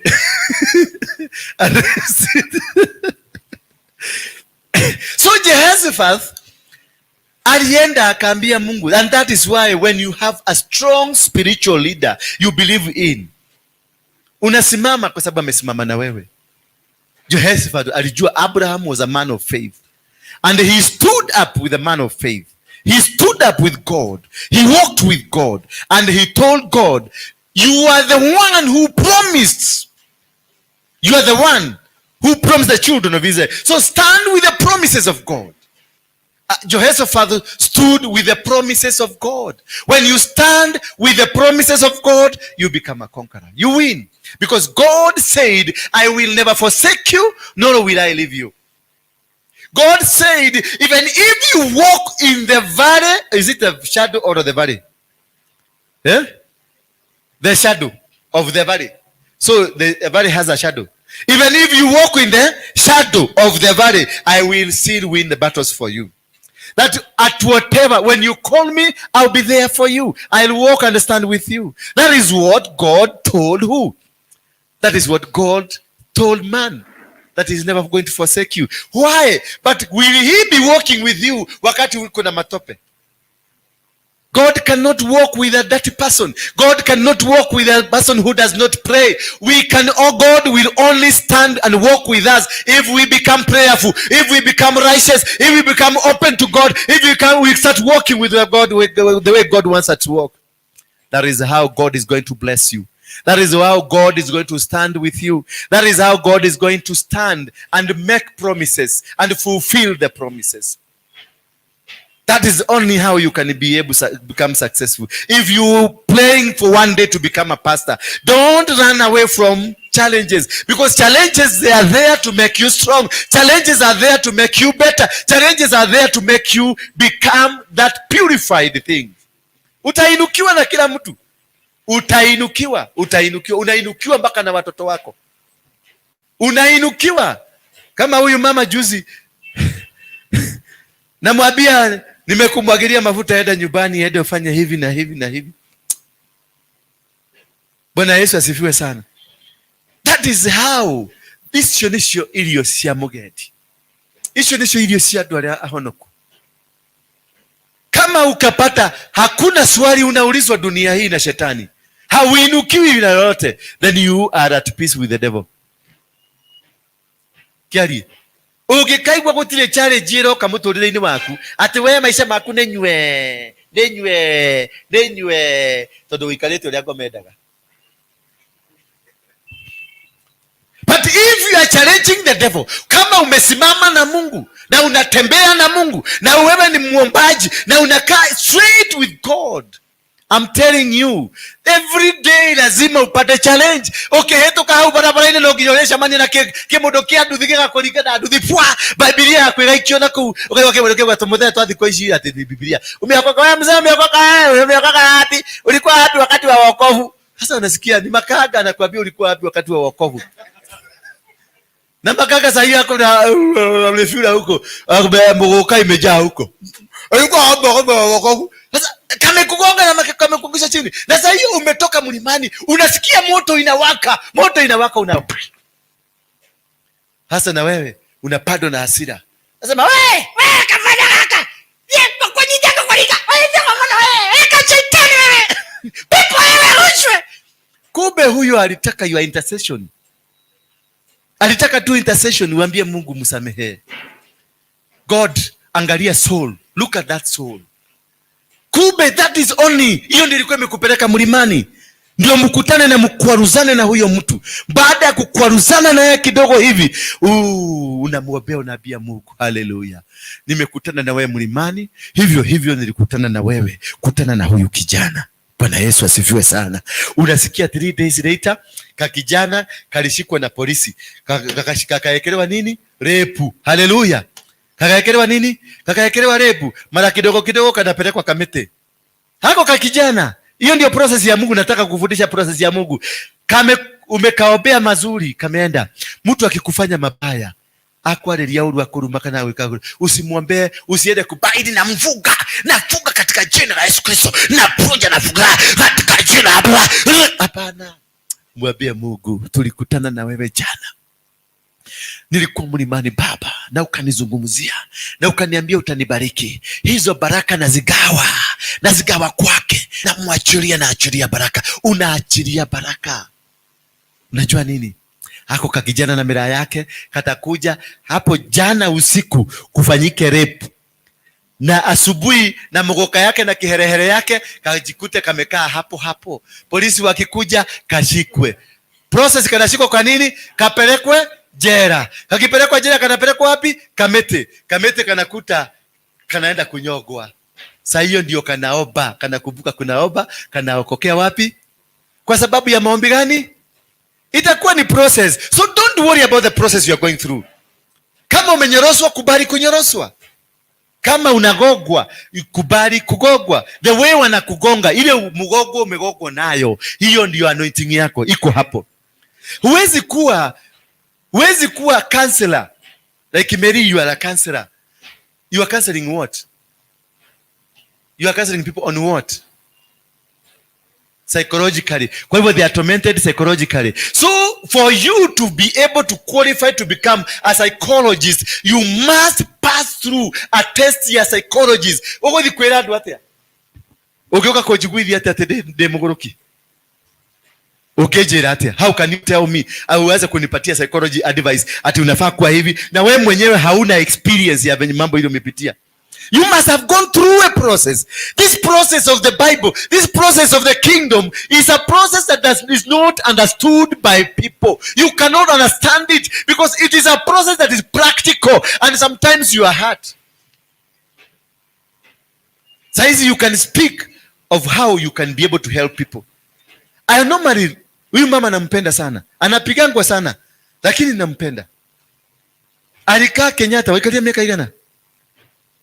Mwaka mugima Kenyatta. Natigwaku, natikwa muthuriguo.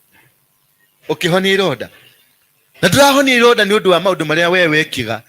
Ni guthi guteithia mundu. Unaenda kusaidia mtu unajikuta kwa balaa. Unakaa mwaka mzima. Unazaa mtoto kabla mtoto unakuja, huyo mtoto ukikuja unakuta ni mtoto anakutana na wewe anakuita mam. Mam. Na bado unaendelea unamkuta huko akihubiria watu. Hallelujah. So she has an experience ya kuambia watu God can change, God can heal, God can turn around, God can make things come to you. That is why you are going through what you are going through. That is why people are rising against you. That is why you have so much force against you, because God is preparing you. God is preparing you for a course. God is preparing for an anointing. Your anointing, ile ukitaka kujua what type of an anointing you have, angalia zile vita unapitia. Hallelujah. Mr. Kiari, kama anointing ile uko nayo ne dhuya sikuleaga, ile vita uko nayo ni dhuya ama ngogoni, anointing yako inatoshana na ngogoni. Sijui kama mnanielewa buju. Mnielewa hivyo? Church is a battlefield. If you have a calling, you enter into the battle. But if you don't have a calling, you will not enter into the battle. For what? But church is not a holy place. When watu wanasemanga this is the holy. It is a godly, it's God's house where it is a ground for battle. Umetoka kwa mikono ya shetani, naye shetani anataka urudi kwake. Kwa hivyo kanisa sio mahali pa kupata ile amani unafikiria unakuja kupata hapa. Kama umeokoka usifikirie that is the beginning of sasa umeanza kuona Mungu. Sasa kutoka siku ile niliokoka, magari ilikuja, manyumba ikakuja, manini ikakuja. Wewe enda ulize Benihini akuambie alipitia nini. Uliza TDJK, TDJX akuambie ndio afike hapo amefika. What happens?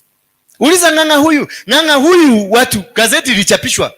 Si mnasikia akisema gazeti ilichapishwa, yeye ni devil worshiper na akaekwa mbele kama meno moja imechomoka hapa na igili wamemchora ile computer. Meno moja imetoka na alikuwa amemuita vampire. Anavuta damu. Muulize, angalia testimony zake, akitoa testimony zake. Alikuwa anasema ni vampire. Mpaka watu wakati huo ilikuwa kanisa ya watu 20. Sasa watu walienda hiyo kanisa waende waone huyu anavutaga damu ni nani. Hallelujah. So some things God will do in your life so that can bring people into the ministry. Watu walijaa kwa ng'ang'a, lanja wamoja, akashtuka sasa akashindwa, hakuna viti. Na kumbe hawa watu wote hawakuwa wamekuja kanisani, walikuwa wamekuja kuona huyu mtu anakunywaga damu ya watu ni nani. Mwadiki wa kuandika hiyo gazeti alikuwa anamaliza kanisa. Lakini kanisa ya ng'ang'a ililipukia hapo. Kutoka siku hiyo ng'ang'a aliingia ma TV zote for free. KBC ndio hiyo ikaanza kumrekodi. Nani ndio huyo wakarekodiwa na maredio sayari yote zote zikamrekodi. Wanataka kuona huyu pastor ananyonyaga damu, yani kikaa hii ati meno inachomoka inaanza kuvuruta. huyo ng'ang'a ndio sasa mpaka president anaitaka aende amuombe. Yes. Jenda kwa James Maina ameenda jela 21 good years akiwa mwizi. But did God refuse to help him? Did God refuse to work with him? No. You have to face a challenge. Angalia mtu anaitwa Juanita Bynum. We appreciate, we celebrate such people. Angalia life history yake, ametoka wapi? Amepigwa mipigo gani ndio afike hapo? So many don't worry. Wakisema hivi, don't worry. Tulizia kanyagia hapo. Wabie kanyagia hapo. Wona uraro wanathigiriri thikwega yumuhere uhere mehia. Mesikia? Ukakuta unapigana na sigiriri. Kwenda kwa Mungu bio. Upige magoti wabie Mungu nisamehe dhambi. Nisamehe kwa sababu nimekutendea dhambi. Kwa nini? Ungeniletea ndovu. Mimi sitaki kupigana na thigiriri, nataka kupigana na ndovu. Tuvita twako ikuwa na tuvita twa thigiriri, aujua hakuna mahali unaenda, anointing kako kameishia kwa nyumba yako. Lakini kama ni madovu unainukiwa na madovu. Sasa hiyo naambia Mungu add more. Add more. Ukisikia kina Morini wamekuinukia, Sara amekuinukia, huyu amekuinukia, unaambia Mungu add more. Add more. Ukitukanwa add more, because the more they attack you, the more you go up. Hallelujah. The more they attack you, the more they go up. And imagine, remember, when they attack you more and more, you become more prayerful. Sijui kama unajua hivyo. When you are attacked more and more, you become more prayerful. More, because you go deeper to God. When the attack is more, that is more you go to God. But when the attack is kadogo, unaambia Mungu, Baba, nikumbuke. Ni majaribu ya dunia. Sasa hiyo unaanza kulia, unaenda ukiiba kwa sababu hauna time ya kuomba. Unaenda ukiiba karibu. Siri ya machozi haya ni wewe wajua. Siri ya. Sasa hiyo unaenda ndio dhabido. Siri ya. Na dole maidho liraita. Siri ya machozi haya ni wewe wajua. Sasa kama hiyo ndio babu unaliaga hiyo machozi ya siri ya, ukiosha nguo na hauna machozi, then you don't know what you are doing. You are not in, hakuna vita. You are not anointed. You are not been called. Any person that has been called, hakosangi vita in every 10 minutes. Hakosangi kuinukiwa. Hakosangi kuabiwa, anafanya, anaenda, anakaa. Mimi ni ngapi nimeabiwa hapa? Nimeabiwa wamama wote wa kanisa hii ni wangu. Bwana Yesu asifiwe sana. Wote Wanyabura. Tutulete na miaka igana. Wote wanasemekana ni wangu. Sasa unashidwa. Hawajuanagi. Hawajai kukutana. Walimane magumi ama wanakubali, wanapenda wewe ni wewe leo, wewe ni wewe kesho. Why? Because what God is giving me is bigger. That's why everybody is looking at me. Na kutoka zamani mara nikaambia mimi nilikuwa Mungiki, wakasema nimeua, wakasema nimenyang'anya, wakasema it didn't destroy me, it kept me going. In fact, nilipatiwa mileage, nikapatiwa coverage za magazeti every single, nilikuwa napata kuna 2000 hapo. Nilikuwa kwa gazeti from January mpaka June, headline every day. Si kwa uzuri, kwa ubaya, mpaka mama ya Wamboi akaficha Wamboi asijue baba yake ni muuaji.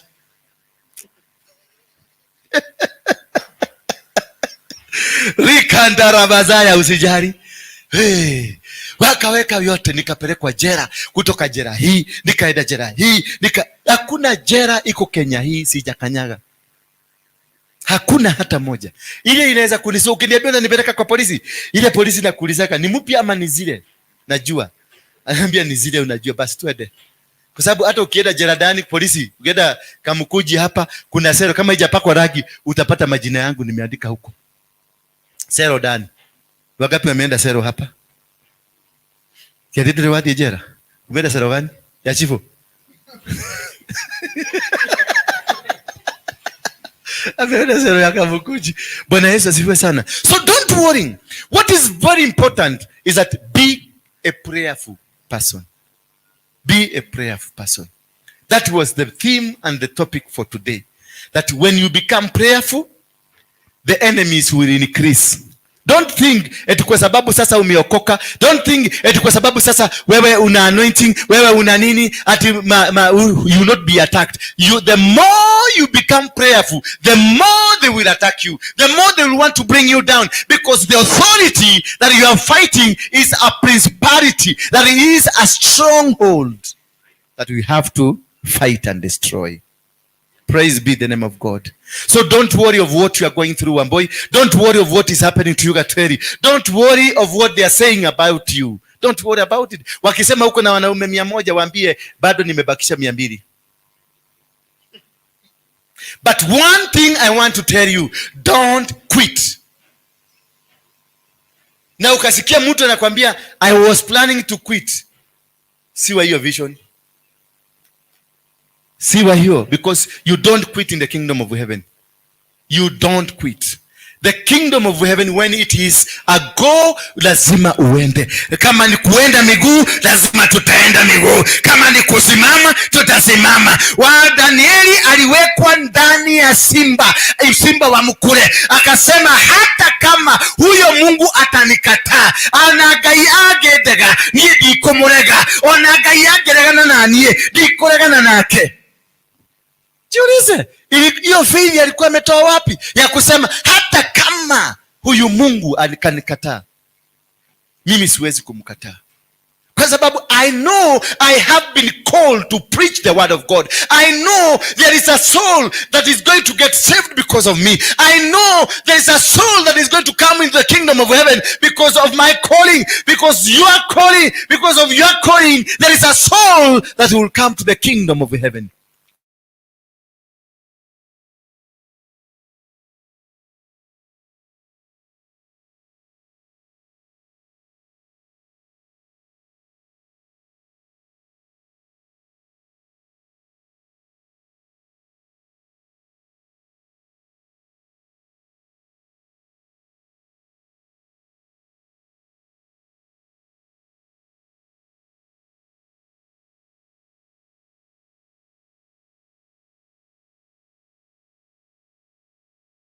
Tira kulesia uhuru.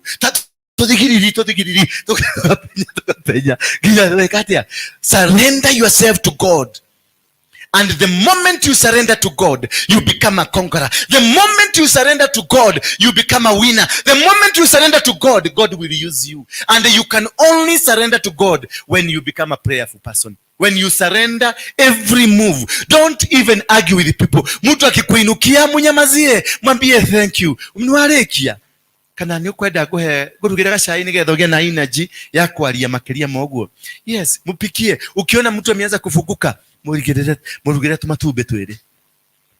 Ukiona bado anaenda kurudi chini, ndio unataka aririsi yote jega. Unaenda aririsi yake ciothe, mupikie tumayai, mupikie kachai, akunywe. Alika kanyama kako huko kwa friji arakaraka tu akanyama ndiaku akure. Nigetha arekererie, nigetha uthie na mbere na kumenya who you are. Oria arekererie cigo ndito, oria arekererie bara ndito. No guthia ukimenyaga nini ndiu. Ugathi wapatirite. The more the enemies you have, the more powerful you can become. If you have only one enemy, that is how small you are. If you have 1 million enemies, that's how big you are. So don't worry of what they are saying about you. Don't worry about what they say about you, or what they plan against you, or what they say what you are going to happen. But just be prayerful. This, piga magoti yako chini, zungumza na Mungu, mwire niwaigwa maundu macio mothe niwe ndanengera Mwathani. Twaraga thitango ciaku kuri Ngai, ndukana tware thitango ciaku kuri andu, twara thitango ciaku ciothe kuri Ngai. The moment you know the secret ya gutwara thitango ciothe kuri Ngai, mwire Baba, nie ndire na hinya, ndire no hoti, ndingiota kuhurana no we Ngai, tondu we no ui Baba niwe njete niwe thekatia, tondu that is why he called you usarende nigetha kuhuthire. Hallelujah. Bwana Yesu asifiwe sana. Nimekupa Sara. Tumekubaliana mambo ya polisi hapa hakuna. Hallelujah. Hallelujah. Pigeni sana makofi. And that is how carry. No ngeta tucenjie muturire witu. Tutangihoya gutire kundu turathi. We must pray. We must seek God from our hearts. We must surrender to God. Find time. Na sio tu time ati unajua niye hoya gadhaida tu, niye hoya gadhaida. No, hapana. Kaa kama Muislamu. Kaa kama nani? Muislamu. Tunasemaga Muislamu hataenda mbinguni, lakini mimi naona kama wanaweza kuenda tuwakute huko mbele. Kwa sababu Muislamu 24/7 ako maobini, ako na rodhario, anaedaga ukiona anafanyaga hiyo. Ni kuomba, naomba Mungu yake. Ako na rodhario anazungusha. Watu wa Catholic wako na rodhario, because every moment is a prayer moment. Don't plan. Na ndio naonaga watu wanasema mimi ni intercessor na sitakagi kujulikana, nataka kukaa kama nimejificha kama nimejificha nisionekane, kwa sababu nikijulikana nitapigwa. Unapigwa kwa nini? We don't wrestle with what? We are not carnal. We are not carnal. It is spiritual. And if it becomes spiritual, you become an embodiment of the spiritual being that is God. If you become right with God, God will do your battles. You don't need to worry. If you become smart, hakirishi ya kude meshiria maku, ona twako ataki, twako shabie, twako hakamatoro, don't worry. Just remain clean. Don't please me. Never ever please anybody. Dukana kenye modo, nyambura. Dukana iruga miogo kenye modo. Dukana, no, mari na Jesu. Walikuwa nabia Yesu, Hosana, Hosana, Hosana, The following day walisema tutolee Barnabas. Chana yu mkora na kuja kutusubua hapa na kutuambia tunaenda mbinguni. Tunaenda mbinguni gani? Tutolee Barnabas ni anatupatiaga pesa. Ndio hasira. Na kukakuwa hivyo. Yesu akawekwa msalabani, mwenye alikuwa na angebambia watu ya Mungu, hasira ikatolewa kwa sababu iko na do. Hallelujah. Na hiyo ndio mnaenda kuona Kenya ikifanyika. Hasira atachukua. Hasira itachukua. Mkijiita madynasty, hasira itachukua. Hallelujah. Hallelujah. Because that is what happens. That is nature. That is life. Now I want us to look at 2 or 3 things that are very important. I hope we may understand why we must pray. Lazima tuombe. Lazima tuombe. Na usijari with what is happening to you. The more you become prayerful, the more you'll be attacked. Kuna mama mmoja alikuwa ananipatia story. Alikuwa naomba akiwa kwake, mpaka Bwana akamwambia, we, unatupigia makelele, toka. Ikabidi aende kwa neighbor, aombeage kwa neighbor. Hallelujah. Hata wakikwambia enda kwa choo, kaombea kwa choo, nenda kwa choo. Na utii, na usikue mgaidi, na usikue mangati. Wenyihie. Waikatuo, wenyihie. Thikarumuka ukage. Mwirani thegio munene wakwa, ni ugu wauga, nindagwathikira. Todo, that is part of prayer. Kuadhika. Being obedient is part of the prayer. Because God is also looking at you. He's looking on what you can be able to do. He's looking on what is going to happen to you. He's looking how faithful you can be, how obedient you can be. Hallelujah. Now I want us to look at 5 spiritual mistakes we make in life. One being that we discussed, that our failure to become prayerful. When you refuse to become prayerful, you become argumentative. Kila wakati ni makelele. Kila wakati ni kuona Wanyabura amefanya. Amevaa nguo. Amekaa. Ati huyu sasa amevaa kitege. Hiyo kitege alikuwa anataka kutuonyesha sasa nini? Anataka kutuonyesha yeye ndiye yako na pesa. Because you have more room for mongering than room for Jesus Christ. When you become prayerful, you create more room for Jesus Christ and less room or nil room for the devil. Mtu ambaye anajua kuomba Mungu ni mnyenyekevu. Hajui kubishana, anaachia Mungu amtetee. Anamwambia it's all right. That is why Jesus said, wakikuchapa hapa ni anona hahagi haligo. Todo arakwira atiriri, hakukwambia uchapwe. Bwana Yesu asifiwe sana. Hakukwambia uchapwe. Alikwambia don't argue with them. Because they are meant to come to irritate you. Ukiona unainukiwa, there is the plan, kuna Mungu, kuna baraka zinakuja. Hallelujah. Hello? Baboy, ukiona unainukiwa, kuna baraka fulani imelilisiwa. Sasa na hiyo baraka inapelekananga na makasiriko ama na furaha. Najua kuna baraka ya makasiriko. Sasa watakuja wakuirritate ndio ukasirike. Waambie nyondoleni ujinga hapa, stupid. get away. Ule malaika anasema, uko dometako. Usio na magoroki, ananidora. Anarudi na mizigo yake. Anarudi na mizigo yake anaenda. Kwa sababu walikuirritate, walitaka kukuirritate, ndio connection ya baraka ipotee. So be careful. Wakati unaenda kubarikiwa, unainukiangwa, unapigwa vita, pigieni Pastor Beatrice makofi. Amefika mapema kabisa. Sasa wakati unaenda kuletewa kagari, na kagari hako kanaletwa na kanakuja kutoka Mombasa, na yule analeta kutoka Mombasa, unakuta kuna mtu mwingine. Niliwaambia kuna kastori niliwapatia hapa. When you're about to be blessed, that is when unakuta Sara amepata kadil. Kuna mzungu anataka kununua shamba 1 billion. Na pesa, yani ile commission fee ni 6% of the billion. Hallelujah. So Sara, ile siku ya kwenda kupika deal, bwana yake ndio anakuja anamuuliza, zile socks za blue ziko wapi? Anamwambia, vaa hizo za yellow kwa sababu za blue ni chafu. Ati nini? Ati za blue ni chafu? Kwa nini? Kwani unafanyanga nini? Ama umeshida huko kukifanya vitu zako? Blue zinakosa, nataka saa hii kuvaa za blue. Kwa sababu unaenda kumbebeleza kwa video hiyo chwa. Naye Sara kwa sababu naye ni fighter, anasema utaona hata mimi ni mwanamke, nilizaliwa mimi nimetoka Nyeri. Naye anarusha yake tu kwa sababu ni Mnyere. Anagoka mzee na nini na kigirasi. Mzee anagokewa hapi, ndio hiyo mzee anaanguka na zirai. Polisi ndio hao. Na dili ilikuwa ya saa 6 ya mzee. Sasa hiyo mzee saa 6 ikifika, alekero mai na tube. Utumie na kia polisi akiandika statement. Kugo okake mundu oro gutakiete gitagwo kiarie gigoka gikihituka gigakorera ndiro ni hingo ndiro irahia akiroka hapa wewe ukuwe witness usaini tu na ndio tutakupatia 3%. Unasikia mzee kiarie alipata 300 million. Mwasema akinunua mzee anaenda ananunua na hivyo yako mzee ananunua Range Rover, anajenga kaploti, mnasema kai mzuri mzee acha pesa tako ma.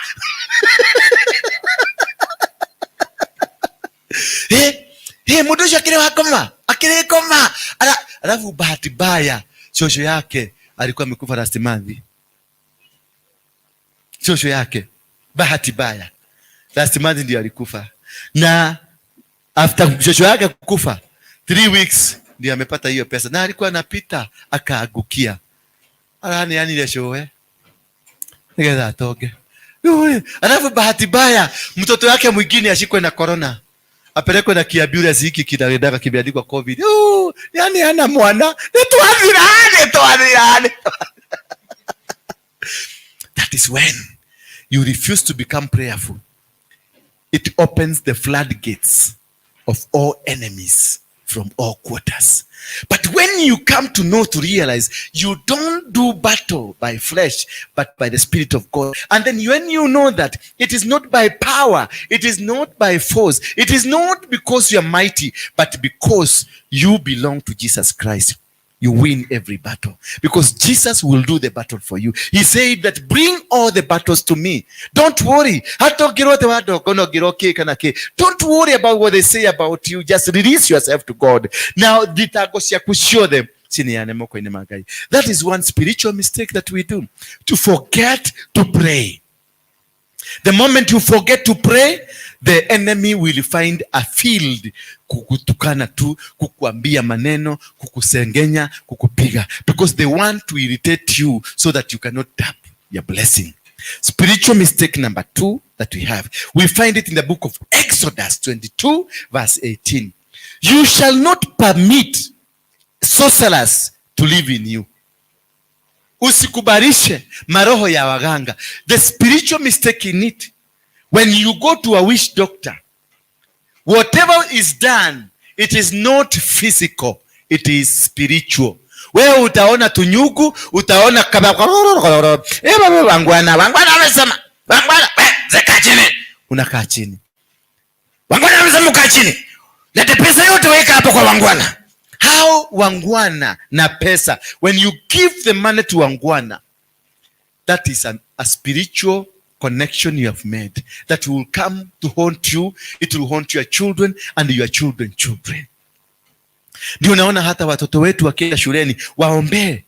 When the children are going to school, pray for them, because hata watoto wengi wameingia Illuminati kwa sababu wazazi wao ni wa Illuminati. Wanapatia watoto, nendeni mrecruit, because out of recruiting watoto ndio nao kule wanapata bonga point kwa shetani. Bwana Yesu asifiwe sana. Ndio ukienda nyumbani, shuleni, ombea mtoto wako every time, muombee. Na ukiwa na visiting day, wakati itarudi, ukienda huko, unaenda unatakasa mtoto, unampaka mafuta, unamuombea, because huko mimi Dani wangu, mimi sikujua, nilikuja kujua just the other day. Alinifungulia moyo just the other day. Alikuwa anasomea Sunshine. Wakati alisoma, mimi akafunga shule, nikamlipia fare akaenda America. Alipokuja akiwa America, niambia, Daddy, if I'm going back to Sunshine, I would rather stop the school. Mimi sitoki hapa America until you promise me I am not coming, I'm going to Sunshine. Nikamuuliza why? Akaniambia me I'm not coming to Sunshine. Nikamuuliza what happened? Akaniambia hapana Daddy, sirudi Sunshine. Na mimi sitaki shule. Sitaki. Akaniambia ukinionyesha karatasi ya shule nyingine ndio nitapanda ndege. Ndio nilienda Sendihana, nikamwombea nafasi huko akapata. Nikamtumia baka school fees, nikamwambia nimelipa. Ndio alikubali kuingia kwa ndege. Sasa tumekaa ndio nikamuuliza, but Dan, niambie tu what happened? Akaniambia kule gayism ni legal. Na ukijaribu kuripoti, mpaka kuna walimu wale sasa wao wenyewe, ukiripoti unapanishiwa. Na sasa ile nyumba ka cubicle, hii next ni ya wao na ni wa form 4. Na walikuwa nataka sasa kutumalizia sisi. Sasa aliopti afadhali awachane na shule, lakini hiyo maneno isimtendekee. Na hakuniambia, baadaye ndiye alikuja kunifungulia moyo. Meaning that even in school, let's pray, because wachawi na waganga ni wengi. Hata kwenye familia zetu, kwenye kazi, kama hapa madhabahu, hapa kila after 3 days ninaokotanga hilisi hapa. Nyinyi hamjaijua. Naokotanga hilisi hapa. Nakotaka. Hata zingine nakutaka zimewekwa hapa. Kuna zingine nakutaka zimewekwa pale. But hainijalishi, kwa sababu I know myself and I know I am here. Hapa sio hapa haha. Tiateneo ni peaceful. This is battle. Hii ni altar. This is a battlefield where the devil is more active than outside there. Hello? Here the devil is more active. Quote me. Here the devil is more active than out there. Kwa sababu amekujia Mary, amekujia Sara, amekujia Kiarie, na Kiarie ameponyoka kutoka nje, na wameulizwa hao watu wameenda wapi? Walete ni mara moja. Sasa ndio nakutaka wanaleta hizo mavihisi sawa. Ndio nakuta watu wengine wanasimama hapa wanasema I was planning to quit. Si wao wanasema, si wao, ni hilisi zile zimewekwa hapa, kwa sababu ameangaliwa, huyu ako na kitu anaweza fanya kwa ministry, huyu ako na kitu anaweza kufanya. Wana target. Ukiona leadership imeanza kuwa targeted ya kanisa, ujue sasa mumeguza pale ndipo. Ukasikia mama mwingine nilikuwa anasema hiyo kitchen naenda kuifuga. Mimi huyo mwingine naenda kuzima hiyo, naenda kufanya hiyo. When you hear a church leadership is being targeted, it is because they want to kill the vision. Kama wewe ni kiongozi wa kanisa na umeinukiwa, it is not you who they are interested, it is the vision of the church, because you are praying, you are a pillar of that vision. And God brought you purposely because of that vision. And wewe ni kimote kimwe, then wamete idhuke ile si hau, wewe ni kimote hicho kimoja. That is why you find wali attack kwanza. Mwanzo uliona kanisa tulikuwa attacked na washirika wakaanza kupigwa, wengine wanakuja, wengine wanaenda, wakaona hiyo haifaulu, kanisa bado inaendelea kuongezeka. Sasa wakaona ni nini mzuri, wakaenda kwa workshop. Wakainua huko vita mpaka waboi wangu aliinukiwa vita, waboi kalikuwa kanalia. Juu kuna siku moja Babura alienda kukakuta, kalifika pale kwa kuvuka ile barabara, kakashindwa kuvuka barabara. Babura kakakuja kaambia Babura, kuja unisaidie kuvuka barabara. Kama inukiwa pale. Akakuja nikamwambia, wewe enda omba huko juu, enda omba. Kwa sababu hakuwa anaelewa. Waboi ni mtoto, alikuwa anaelewa watu wote kanisa ni watu wazuri. Akiona Anita anaona angel, akiona Beatrice anaona malaika anashuka. Hallelujah. Waboi, this is a battlefield. Don't shy away. Fight until you get it. And ask God to bring more enemies around. Never allow ukuwe na marafiki zaidi ya mmoja. Hata usitake rafiki kwa maisha yako. Warafiki watakumaliza. Tafuta maadui. Tafuta maadui. Maadui wakikuchapa, unakumbuka kwa Mungu, unaenda karibu na Mungu. The more they hit you, the more you go closer to God. The more they want to destroy you, the more you become more of God. Hallelujah. That is when you refuse to permit sorcerers, witch doctors and witchcraft to come around you. When you get involved na mambo ya kiuchawi na ya kiuganga, you make a serious spiritual mistake in your life that it will haunt you to the 10th generation. Hallelujah. The witchcraft spiritual mistake haunts you to the 10th generation. Miaka 10, that's 100 years times 50 years times 10, that's 500 years. Hallelujah. That is in the book of Exodus 22 verse 18. It says this: you shall not permit a sorcerer to live anywhere near you. Don't allow. Ukajua hiyo maneno inakuzunguka, just come out of it. Be prayerful. Kushinda vita vya kimadhabahu ya waganga na wachawi ni kuomba tu, kwa sababu hiyo ni kingdom. In the book of Jeremiah 1 verse 9 nasema, see this day, boy, don't stop yawning. See this day I have given you power over nations and the kingdom. Nations ni hiyo mambo ya uchawi na uganga na nini, and the kingdoms.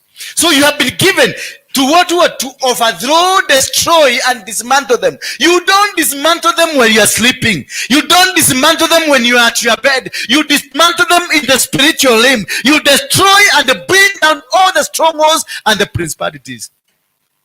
Kama vita imewaka waka wakisikia wameinukia Beatrice maagane na dirisha wana maguima na okera huko madirisha ine. Niliona Pastor Jega aliniambia kuna kiubwa aliona kimekuja hapa. Ukiona ubwa ni roho ya usherati imerushwa. Niliwaambia usherati si mtu anaenda kutafuta. Usidanganywe na mtu ate ni modo dia sharia. Usherati inarushagwa sana sana kwa kanisa. Ukasikia kuna hiyo roho inatembea, ni kurushwa, ni kuletwa, imeletwa, ni kurushwa. Kuna watu wanataka kuagusha kanisa kwa sababu the devil want to look for a solution to go and accuse you.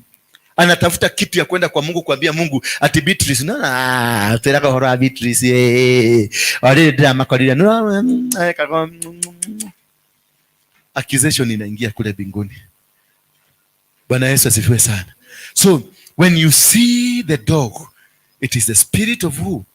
The spirit of immorality. Na ni kuletwa, imeletwa. Na ikiletwa inaletangwa ndio imalize kanisa. Ukisikia watu wanaataki, wakikuataki, wanakuataki na kanisa ile unaenda, ni kwa sababu wanaataki madhabahu. Ni madhabahu imewaguza. Bwana Yesu asifiwe sana. Na madhabahu ikiguza inabomoaga ile madhabahu. Na ukiona mtu anakinukia madhabahu kama hii, ni kwa sababu yeye mwenyewe ni madhabahu. Number 2. Another spiritual mistake that we do in our life, it's having sex with the animals. Hallelujah. Hallelujah. Nani amewahi kuota akihave sex na mnyama?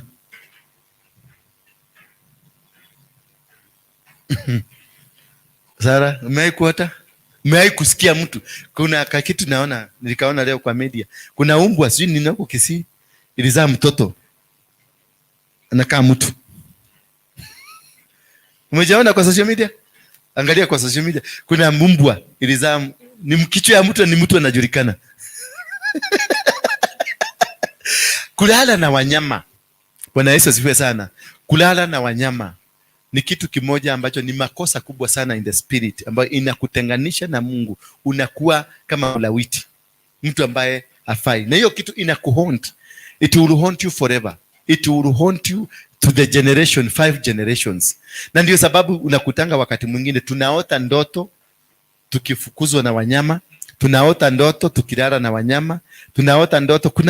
Kuna mtu mwingine kama juzi niliona hiyo picha, sijui kama mliona, ya TB Joshua ati alikuwa analala na nyoka. Hiyo swali nimekaa nikijiuliza, how? Yes. Tuseme yeye alikuwa analala, lakini how? And why did it come wakati amekufa? Why had it not come? Mbona iko ikikuja wakati ule mwingine? Accusations zote zimekuja za TB Joshua. Kwa nini zimekuja wakati amekufa? Because wanataka kuhakikisha wamemaliza hiyo vision isiende mbele tena. It is not about TB Joshua, because TB Joshua ako kwa mochari. But ukiona watu wanainukia mtumishi wa Mungu, ni madhabahu wanainukia. Na ndio unapata kunakuwa maombi. Pasipokuwa na maombi, huyu mtumishi atawezwa. Bwana Yesu asifiwe sana. Kwa hivyo it requires a team or church to pray for the pastor and to pray for the altar. And more especially, don't pray for the pastor sana kama altar. When the altar is strong, the pastor is strong. When the altar is strong, the church is strong. When the altar is strong, everybody is strong. Because through the altar, you feed. Through the altar, you become rich. Kwa sababu nikinunua gari, hata nyinyi mnunue magari. Nikinunua manguo, hata nyinyi mnunue manguo mazuri. Nikivaa designer, hata nyinyi mvae designer. Because the altar we are serving is powerful.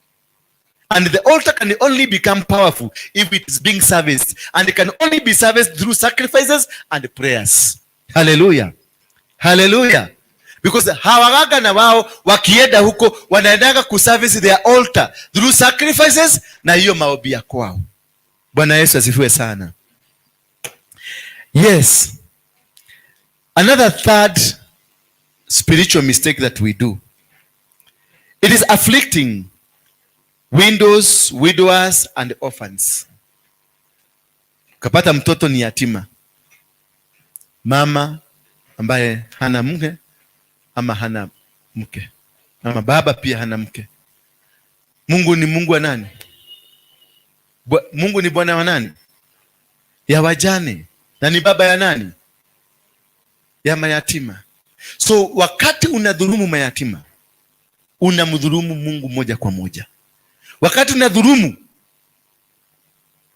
mama ambaye hana bwana, ujue bwana yake ni nani? Lakini mwende mtafute mabwana muolewe. Yule hajaolewa. Bwana Yesu asifiwe sana. Yule hajaolewa aolewe. Asiendelee kukaa kusema baba Mungu wa mbinguni ndio bwana yangu. Hapana, bado wewe uko na nguvu. God, you are beautiful. You are handsomely beautiful. Si ndio? Yes. God is going to bless you to divide you. I speak blessing. Nataka kushikanisha harusi moja. Simuona hata mimi nimepata sasa pete. Haya. Kamwage kila. Leo tukane kanisa ya bachara. Hiyo. Nimewekwa. Mimi nitashikanisha na Harrison Nganga. Na mimi nishikanishe mmoja hapa. Hallelujah. Sio kanagodhia gatia. Acha kuniangalia na macho ya huruma. Ananihurumia. Oh yeah. So God is a God of the orphans and God is a God of the widow. Ni Bwana wa wajane. Kwa hivyo when unadhuru, when unanyanyasa, when unadhulumu mjane ama mtoto yatima, unamdhulumu Mungu moja kwa moja. And you grieve the Spirit of God. And when you grieve the Spirit of God, you are grieving God himself, and that is punishable to death. Ndio unaona watu wengi ambao wameinukia mayatima, watu wengi karibu wote ambao wameinukia mayatima, they have no future in their life. They are dead. Spiritually they are dead. Spiritually they are completely out. Completely. Because they fought God himself. Walienda kupigana na Mungu. Nyambura. Walipigana na Mr. Kehu. Kama sasa nikuja nipigana na Mr. Kehu. Unafikiria Kehu atanyamaza tu hivyo? Si atachukua kipanga. Anaweza wewe jana una kichwa mzuri. that is tunaipata katika verse number 22 of Exodus, the same chapter 22 verse number 22 inasema you shall not afflict any widow or a fatherless child. If you afflict them in any way and they cry at all to me, I will surely hear their cry, and my wrath will become hot, and I will kill you with the sword. Your wives shall be widows, and your children will be fatherless. That is the punishment. Yani marakara ma Jehova ni hot. Ni undu wa mwana wa ndigwa na mutumia wa ndigwa. Ati I will kill you. Gukuraga onae mukagua tweke ki. Ndigwa rauga. In short, ama sivyo amesema nitakufyeka ndio adae mukagua nawe ri agitweke wa ndigwa ta cio akwa. Nigetha nikimuhikie. Hallelujah. Hivyo ndivyo Mungu anasema. Hallelujah. Number 4. We only atadina only 5 kwa sababu tumeongea sana na tuingie kwenye maombi. Number 4, it is reviling God or disobeying men and women in authority. Reviling is acting against God. Reviling is when you speak against men and women of God. Reviling is when you continuously attack the men and women of God. When you defile the authority, when you umeambiwa fanya hivi haufanyi. When you umeambiwa enda hapa unakataa. Unasema I want to quit. Hallelujah. Bwana Yesu asifiwe sana. So when that is reviling, kama venye unaona wakati wa Safira na Ananias, when they were asked, nani aliulizwa, ni Safira ama ni Anania? Aliulizwa kuhusu sadaka. Mnaelewa? Hiyo story mnaijua ya Beatrice. Ni Safira aliulizwa ama ni Anania? Ni Anania. Akadanganya. Alipodanganya, naye yule akaenda akaulizwa, mlifanya? Akasema na yeye akaaguka. Bwana Yesu asifiwe sana. Because you are disobeying God. So it is always when you disobey the authority, kama the man in charge of this house, if you disobey, you become disobedient to the authority that is here, then your life will not go right. Ukatoka hapa uende pale ukanisegenya hapa chini, your life will not be right. You better keep quiet and run away. Don't mention any servant of God in any way. Hata kao usikie alishikwa na kamera ndio ikamulika, ndio huyu alishikwa na mke ya mtu. Wachana na yeye. Haukumuita. Wachana na yeye. Hauwezani na vita zake. Ako na yule alimuita.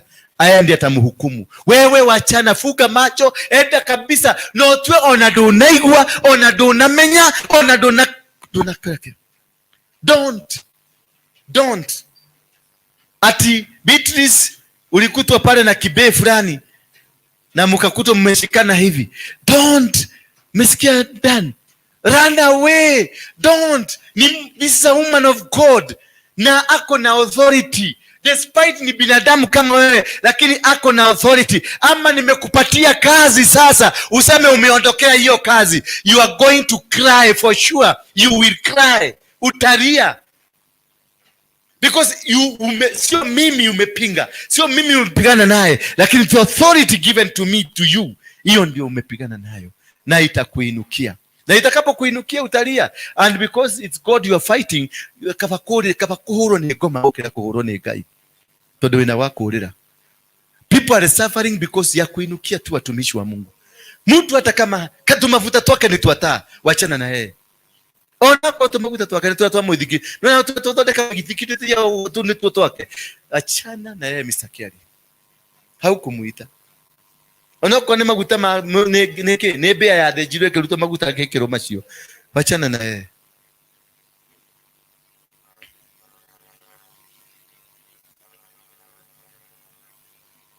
Also, you can find that in the book of Acts 6, verse number 11. And Deuteronomy 29. Deuteronomy 19, verse 15. I'm doing that because of time. Number 5, delay in offerings. When you delay, when like now the first fruit, umeomba Mungu sana, amekusaidia, umeanzisha kazi, na hiyo kazi yako imefanya vizuri.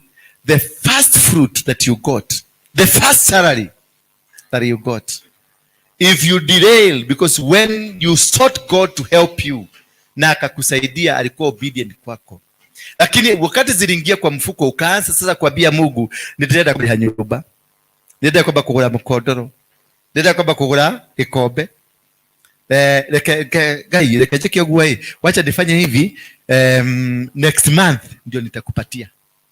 You have derailed because God, you asked God and God kept the promise. He answered you. Now after he has answered you, umeanza argument.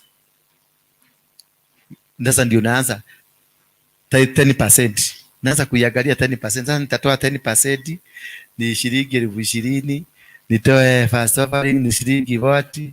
Sasa unaanza kuargue na Mungu, kusikilizana.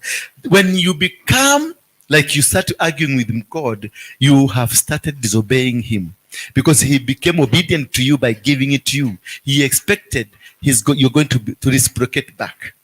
So you attract a spiritual mistake that will disassociate you from the blessings of heaven, because the blessings of heaven comes via giving. If you don't give, don't expect to be given. If you don't give, don't expect anybody to give you. You will suffer, you struggle. God will try you. Sometimes utakuta ulikuwa unapata shilingi 100, you have been faithful, unapatia nanga 10 bob. Si ndio 10%? Mungu anakuona umekuwa faithful, anakurushia kagiri. Unaenda weka 100 na kuja naekelea hapa kwa madhabahu. Mungu anakaa kidogo, anataka kujua Kenya na kimudu hiki ule kihiana. Anakurushia 500,000. Hapo. Sasa hapo ndio mahesabu inasaga. How do you mother from Baba get 500,000? 10% ya 500,000 inashikana. Giri 50 ma. Ikiokelea giri data ile ndiko na kafuroti ruwai. Hasa argument zinaingia, unakuta Beatrice hiyo ndio unapata nyumba ya sigo die bedroom igere. Negiri data iti na gole mkodoro na gole kena. At least next time negaruta taidi. Haidhiru negaruta taidi next time. Unaenda unakomboa kanyumba kazuri ya 2 bedroom. Hata saa hiyo shetani anakuja na kuambia wachana na hizi za dola. Tuende hapa juu, hapa Komoro kwao kuna nyumba mzuri za 30,000. Unahama, unaenda, hata marafiki unakata wote. Unaenda Komoro, unalipa mwezi wa pili, wa 3, wa 4, wa 5, pesa inakatika. Kumbe ulienda nyumba ya agent. Na agent unajua hawachekagi na mtu. Ni wa agent wanabebaga makufuri kama 100. Amewekelea. Anakuja, anafanya kacha, anafuka. Tukumbuka wale watu uliwacha huko Dandora, uliwaacha na madharau. Sasa shida zinakuanza hapo. Kaka kidogo kanyumba kanachotwa, kila kitu inachotwa, na bado wanasema hizo vitu tuliuza na bado deni haikulipika. Bado tunakufuata kwa sababu ya ile time na ile fast fruit inakuwa dama. So be faithful. Mkipata, hata mtu akipata 10 tu, jaribu tafuta peni moja, wekelea hapa kwa madhabahu. Ndio hiyo 10 itasaa 1,000. Hiyo 1,000 itasaa 1 million. Hiyo milioni itasaa, hata wakati Mungu atakujalia akupatie mamilioni ya pesa, peleka. Mimi naandika kitabu. Ile pesa nimepata naandika. Na ikifika kiwango fulani napelekea my dad hapa Bunyara. Naweka huko. Na mwanaenda namwambia hii kabahasha kago ndio haka. Every Wednesday nilikuwa naenda huko wakati ya corona haikuwa. Napeleka. Na hiyo ndio imetufikisha hapa. Hebu angalia.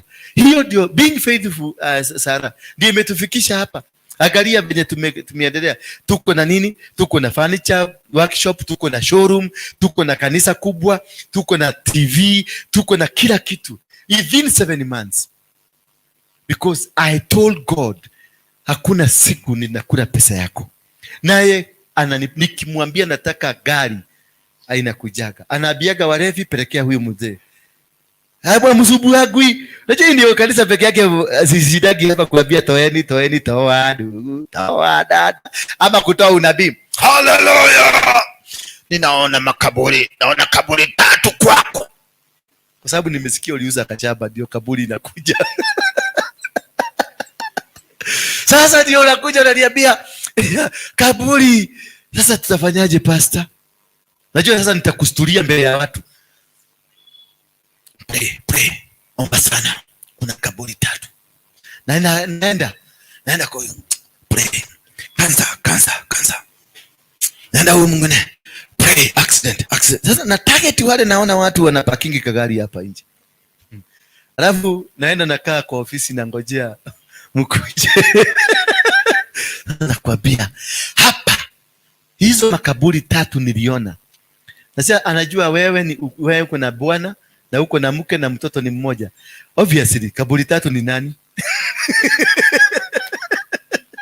Kaburi 3 ni nani? Si ni wewe na bwana na mtoto. Unasema unaona sasa umekufa. Saa hii ndio mlibarikiwa tu. Ndio mmenunua kagarika kwasa, ndio mmeanza kujenga kanyumba. Oye gayu. Wale katodia orele watu lazima. Ugadio karutaka ngiri 200 ukarehera pastor. Oye karutaka ngiri 200. The following day ukanyona na kakari. No, you will never see me in that because I know the secret of getting things. I know how I can get. My father is a very rich father. My father has got everything. Gold and silver belongs to him. I only need to connect with him, be obedient to him, walk with him and do exactly what he tells me to do. And you become a blessing because he wants you to grow. God anataka tukae vizuri. Is a father. Our God is a father. He wants you to drive a nice car. Wacheni na yu masikini ya kugatere ate bado mwana inagate wewe no nyuma inagare bado ate gainu mutheni wa Ngai atoragio ni Ngai na hiyo ibo ilikuwa popular kwa kina Beatrice wakati hizo. Kwa kuna nyumba haikuibo hiyo ibo mutheni wa Ngai atoragio ni Ngai. Hako kama mtu kaliiba hiyo wimbo kanaendaga. Juzi nilikutana naye anaenda na baisikeli na hakuna wimbo, hakuna nyumba Charity Reboro nirahuriro waku mutheni wa Ngai atoragio ni Ngai. Ndire mutheni wa Ngai. Ngai ndare mutheni. Ngai ni wa itonga. Ciana turi Ngai witu ni gitonga. Niwe mwene gold, niwe mwene silver, niwe mwene teri, niwe mwene indo ici ciothe cigũcoke wenjeke. Mutheni wa Ngai. Ndire mutheni wa Ngai. Kuna mimi si mutheni. Kama wewe ni mutheni tembea wewe Beatrice peke yako ukiwa mutheni. Ndie mutheni, ndi mwana wa gitonga. Ndi mwana mwene niwe baba niwe mwene gold. Baba niwe mwene silver. Niwe mwene bakari maya. Wow.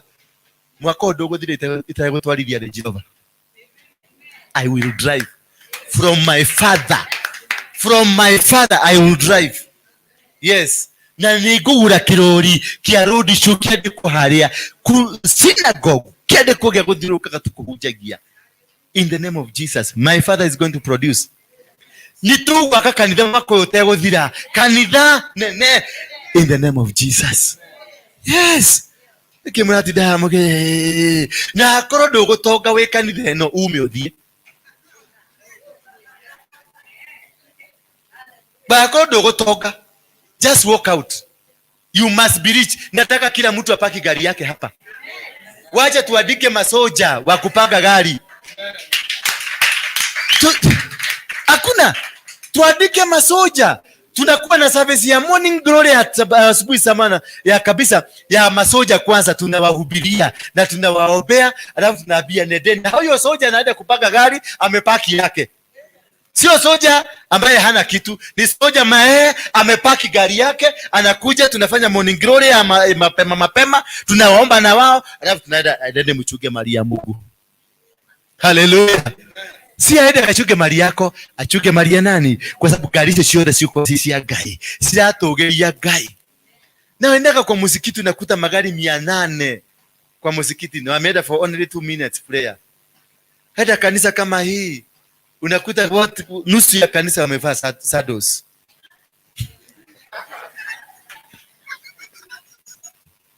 Why? Let's connect with God because God is a God who provides. He's a God who will give. Let's connect. Let's give. Let's obey his instructions. Tufuate njia zake. Let's be prayerful. Tuombe naye Mungu atatusaidia. And we will be glorious. Hallelujah. Let's tupatiane tithes zetu na offering. Na ukipatiana, kwa sababu hiyo ndio shida ya Wakristo. Ukitoa, wacha kufuata ujue ilienda wapi. Makosa hiyo ndio tunafanyanga. Niwendaga tono warutire girigana.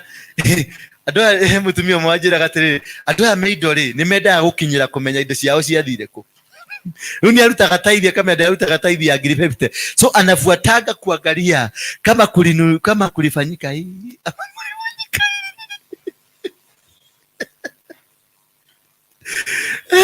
Tigira mundu wa Ngai, erocio ni wa Ngai.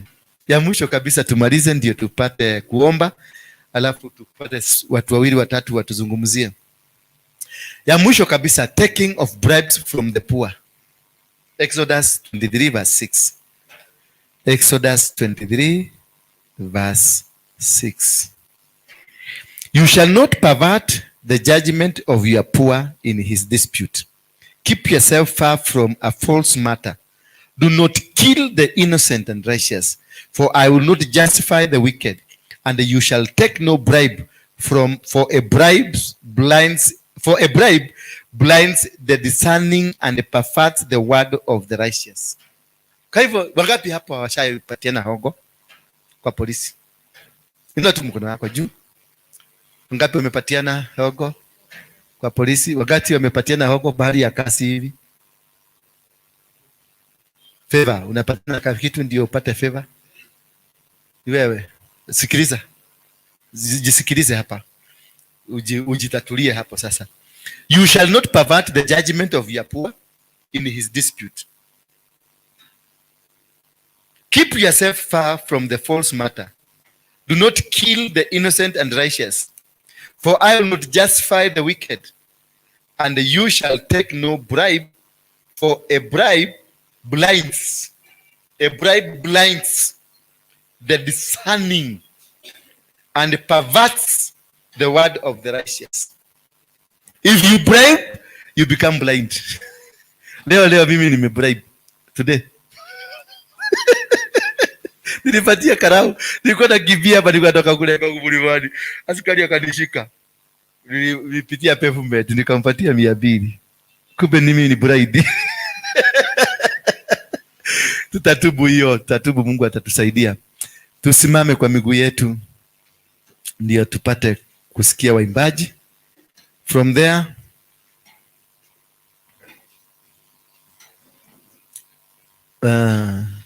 poleni kwa kuchoka. Nataka ujipeleke tu mbele za Mungu. Tuimbe nyimbo 2 alafu tutaingia ndani ya maombi. Tutaongozwa na Deaconess kwa maombi, si ndio? Ewe ama ni Deaconess? Deaconess ataanza alafu wewe. Si ndio? Kujeni hapa mbele kwanza. Ukai hapa. Hallelujah. Somebody here, please. Somebody. Toi. Yes. Anaitwa Pastor Jane Watahi. Wa Maina. Ni mukwe weta. Na kuta mumete. Yes. Na kiria mukite gwika guku. Nigetha mamenye ndie wika. Nende ma sister. Hallelujah. Nipatie hii microphone hiyo ingine. The other one like this one. Sijari.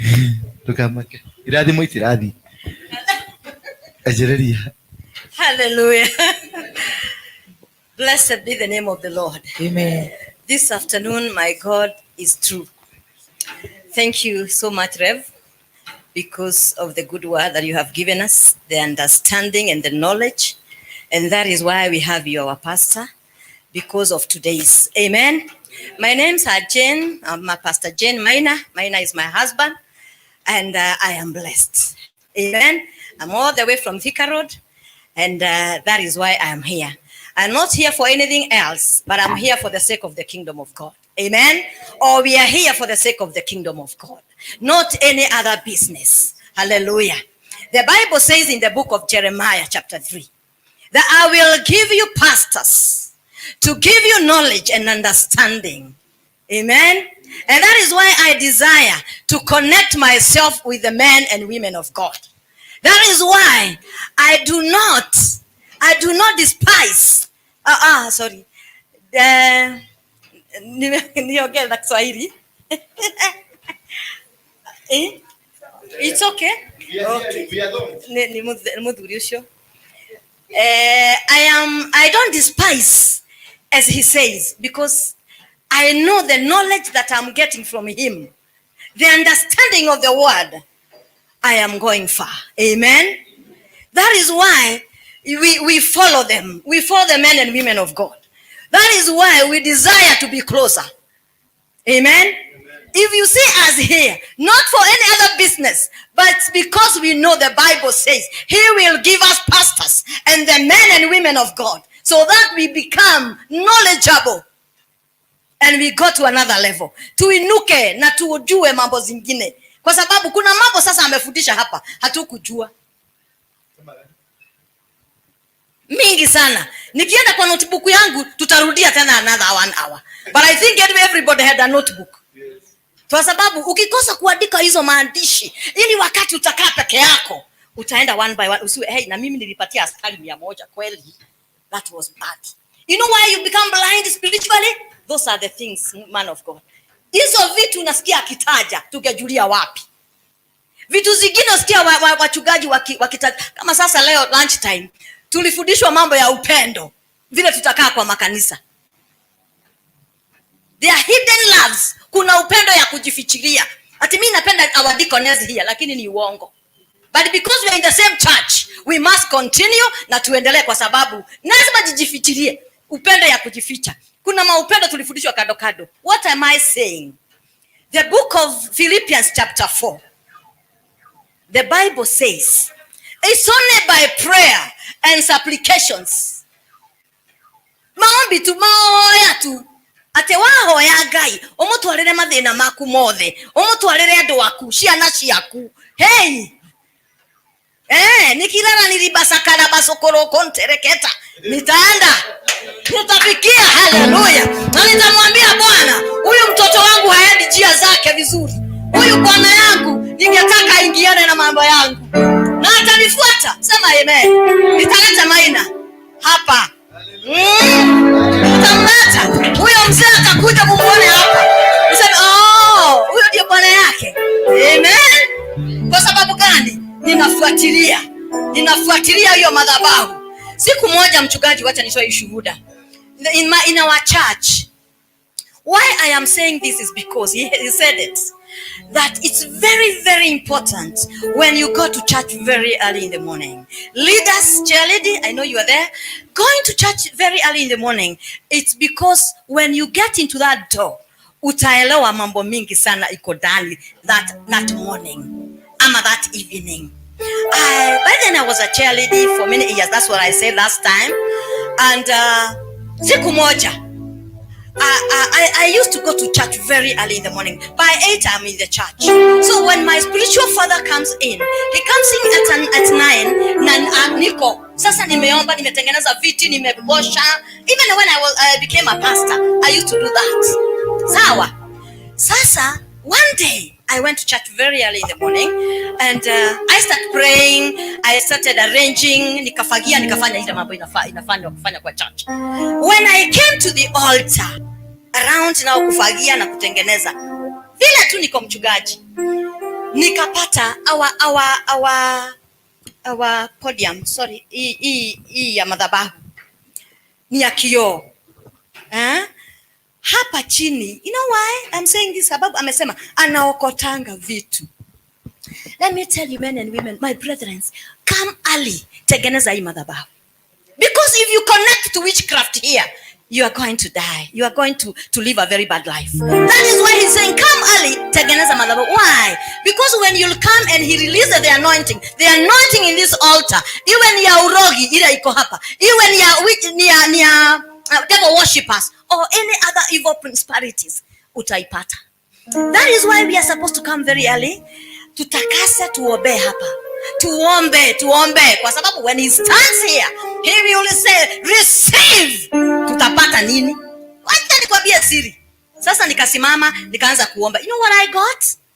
Hapo ndani, kwa sababu kwa madhabahu iko na kioo hapa na ni ya kioo. Mimi nikiomba nikitoa maua vile ilikuwa nipaguze. You know what I found? A very big frog imelala kabisa 444.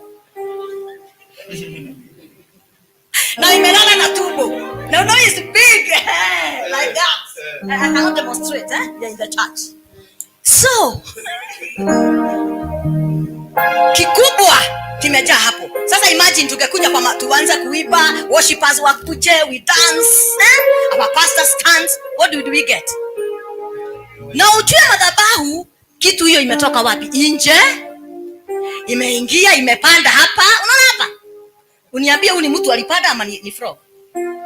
Haya, ikiwa ni mtu basi alikuwa mtu amejaa hapo ndani. Amelala hapo, amelala na tumbo na ni mkubwa. Hey. Because our pastor now he's on the way. What would I do? What did you do? Ni kuanza kutafuta vile mtaondoa na vile mtatafuta na nini muiue na mfanye nini na mtakase na muombe. So by the time he comes in anakuta pahali pazuri. Ni lazima kunuke manukato mazuri mbele za Bwana. Sema amen. Hallelujah. Ni lazima tuendelee.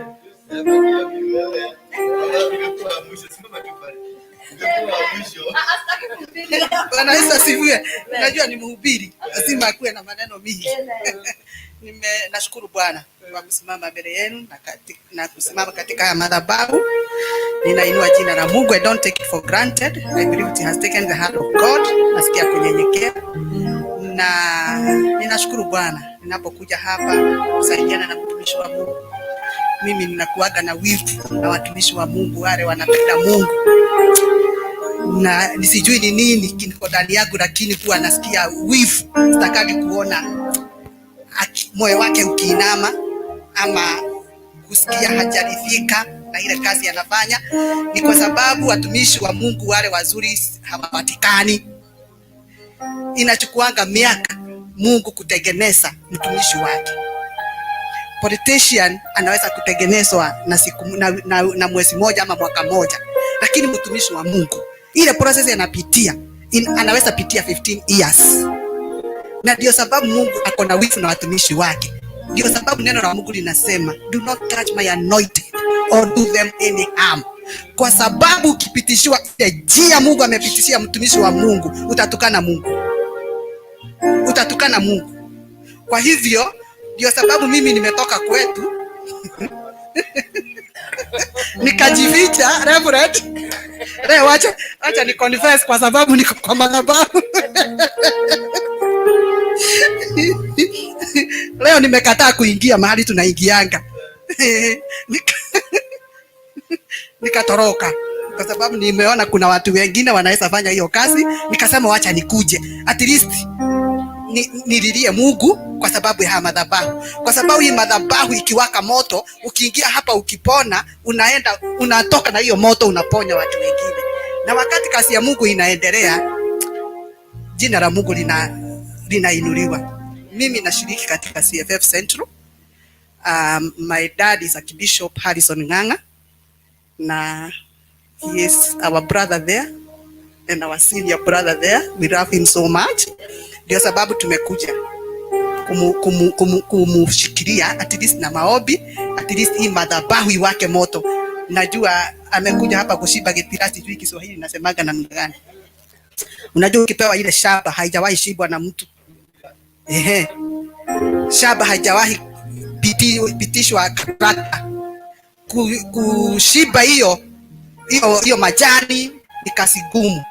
Na sasa tunakuja sisi kuwashikilia ndio tushibe getira ya haya madhabahu. Na ndio hii shamba ikuwe shamba mzuri, inaweza pandwa, inaweza mea, inaweza vunwa, na watu wengi wawe attracted na hii shamba, wakuja kwa haya madhabahu, wakuja katika haya madhabahu, mwili wa Kristo uenee. Ndio sababu niko hapa katika jina la Yesu Kristo. By the way, ni deaconess, ni mkubwa yangu. Sasa nikifika huko ndiye ananiambia kaa pale. Nikijaribu kunyetanyeta, we kaa pale. Amina. Praise God Church. Nami naitwa Cecilia Mwangi na nimeokoka. Kristo ni Bwana. Mwangi ni mume wangu na nampenda. Bwana asifiwe sana. Mimi ndio niko na wivu mingi sana. Bwana asifiwe sana. Wakati nilitembea mahali hapa, niliona kuna kazi tunahitaji deacon akuja asaidie kidogo, mtumishi wa Bwana, na mimi nishikilie mahali nashikilia. Bwana asifiwe. Mimi ndio nilienda nikaibia mtumishi wa Bwana watu huko. Wakuja washikilie ili hii kazi iweze kuendelea vile Mungu anataka. Bwana asifiwe sana. Ni kwa sababu hata mimi napenda watumishi wa Mungu. Wacha tuseme hii Kenya yetu, watumishi wa ukweli sio wengi. Bwana asifiwe sana. Lakini wakati unaenda pahali unapata mtumishi ako na kiu ya kuendesha kazi ya Bwana, unasikia hautaki hiyo kazi iishe. Bwana asifiwe sana. Na unajua mimi ni wa hii area, ninajua ile kilio iko katika hii area. Kwa hivyo ninaomba Mungu, ninamwamini hii kanisa isimame, ili wale vijana wamelala huku mitalo, wazee wamelala huku mitalo, wamama wanalia wanasema hawana wazee, na wazee wao wamelala huko kwa mitalo. Mbona asifiwe sana. Tuweze kuwatoa huko, na ndio wasichana wetu wasikuwe na kilio ati hawana waume. Bwana asifiwe sana. Tukisimama katika pengo, unajua watu wanasemanga ati wanaume ni wachache kuliko wanawake, lakini mimi sina hiyo imani. Bwana asifiwe. Kwa sababu nikihesabu wanaume wengi sana hawana wenyewe, ni wengi. Bwana asifiwe sana. Kwa hivyo mimi niko na imani tukisimama katika kama kanisa, tutaweza kuwatoa pahali waliko. Tutaweza kufanya mahali hapa kuwe kuna manukato mazuri, na ili wakiwa pahali wako wasikie na wakibirie mahali hapa. Bwana asifiwe sana. Kwa hivyo mimi nashukuru hata kwa kunipatia hii nafasi. Niko na furaha siku ya leo kwa ile neno tumesikia siku ya leo. Mimi nimejengeka. Bwana asifiwe sana. Na ninajua tutazidi kubarikiwa. Bwana asifiwe sana. Leo tunaomba tuongozwe na mtumishi wa Bwana. Ako hapa atuongoze katika maombi. Na ako hapa Deacon Lucy na Pastor Jane. Leo ndio nawapea ushukani. Bwana asifiwe sana. Let us worship the Lord. Makarabushita.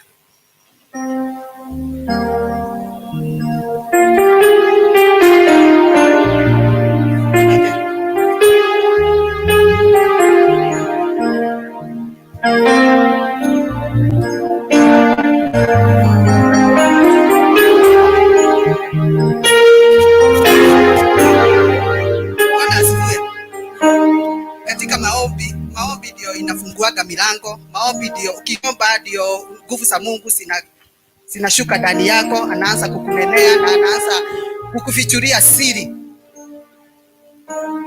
Kuna wakati Yeremia alikuwa katika jela, na alipokuwa ndani ya jela Mungu akamnenea. Akamwambia niite nami nitakuitika. Niite nami nitakuitika.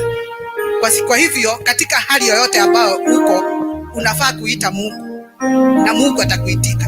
Yeremia hayuko sahi, sisi ndio tuko wakati huu. Na kwa hivyo siku ya leo tutakapoita Mungu, ametuahidi ya kwamba tukimuita atatuitika. That is Jeremiah 33 and verse 3. Na akasema ya kwamba akamwambia kwamba nitakuonyesha mambo makuu ambao hujawahi sikia na hujawahi yawaza. Kwa hivyo jioni ya leo nataka tuende mbele ya Bwana, tuitulilie Mungu na tumuabudu kwa maneno ya vinywa zetu, tumshukuru na tumtukuze.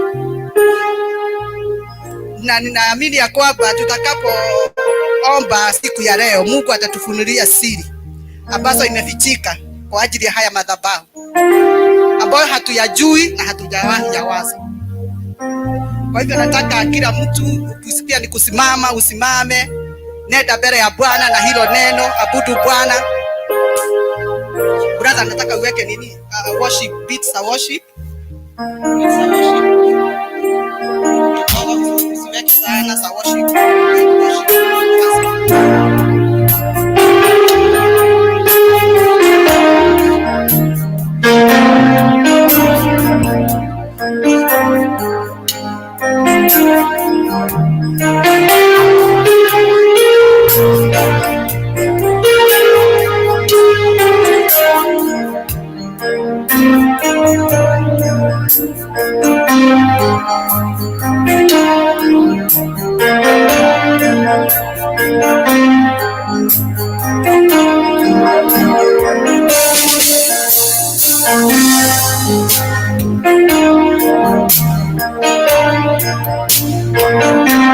Haleluya.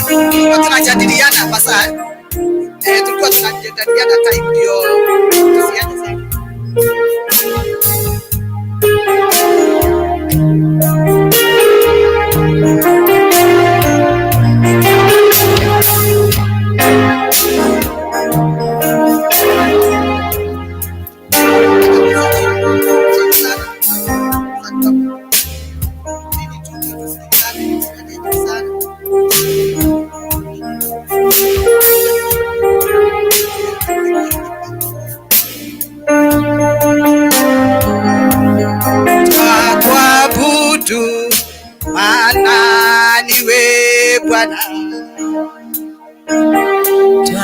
Twakuabudu maana ndiwe Bwana. Twakuabudu maana ndiwe Bwana. Tukuitapo Bwana unashuka. Twakuabudu, twakuabudu maana ndiwe Bwana. Twakuabudu, twakuabudu maana ndiwe Bwana. Twakuabudu maana ndiwe Bwana. Tukuitapo Bwana unashuka. Unaweza, unaweza, maana ndiwe Bwana. Unaweza, unaweza, maana ndiwe Bwana.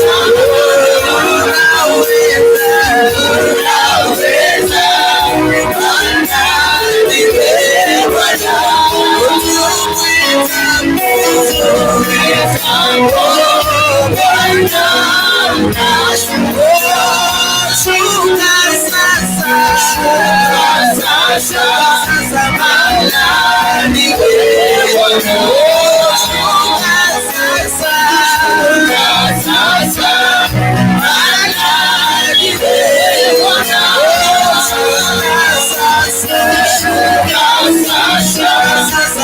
maana ndiwe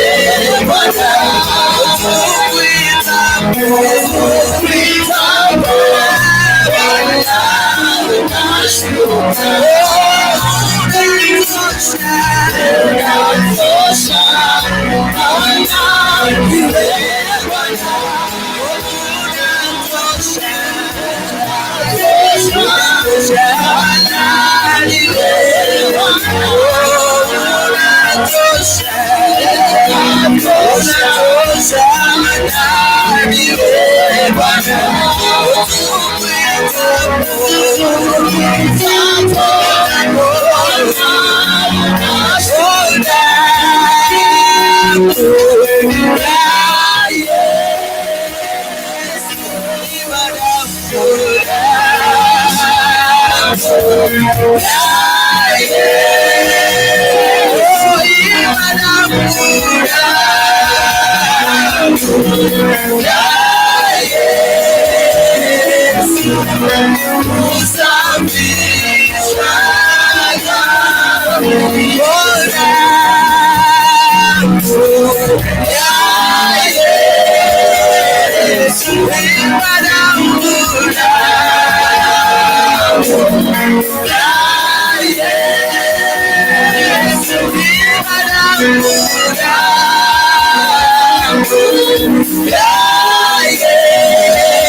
Yeah.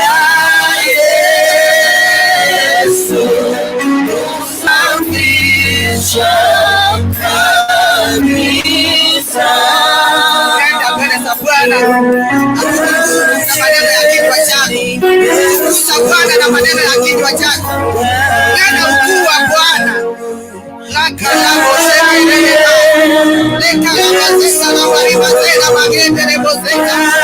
Hapa katika jina la Yesu Kristo twakuabudu na twakuinua. Wewe ni Mungu mkuu, hakuna Mungu mwingine kama wewe. Umetukuka Mungu wetu, umeinuliwa zaidi ya vyote katika jina la Yesu Kristo. Wewe ni ngao yetu, wewe ni tegemeo letu.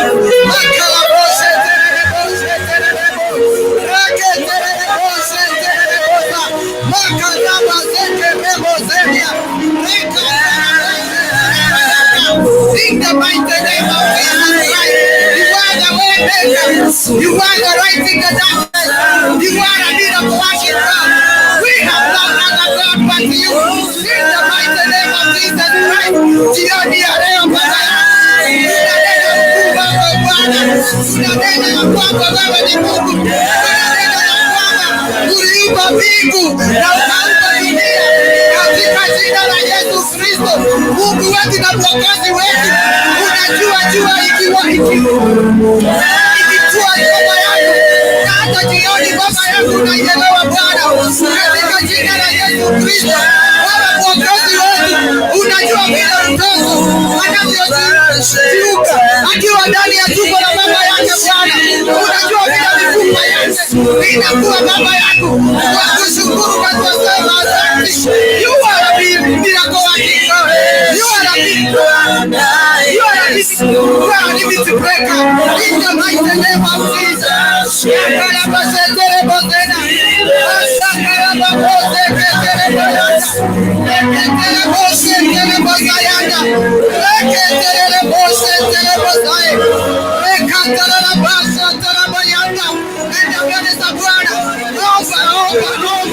Kila mtu aombe sasa, kila mtu aombe sasa, kila mtu ainue Bwana, kila mtu anene ukuu wa Bwana, kila mtu ajipeleke mbele za Bwana katika jina la Yesu. Neno la Mungu linasema ya kwamba kila goti litapigwa na kila kinywa kitanena ya kwamba Kristo ni Bwana. Nenda mbele ya Bwana. Kila mmoja ukitaka kupiga magoti, ukitaka kulala kifudifudi, piga magoti, inua Mungu, tukuza Bwana.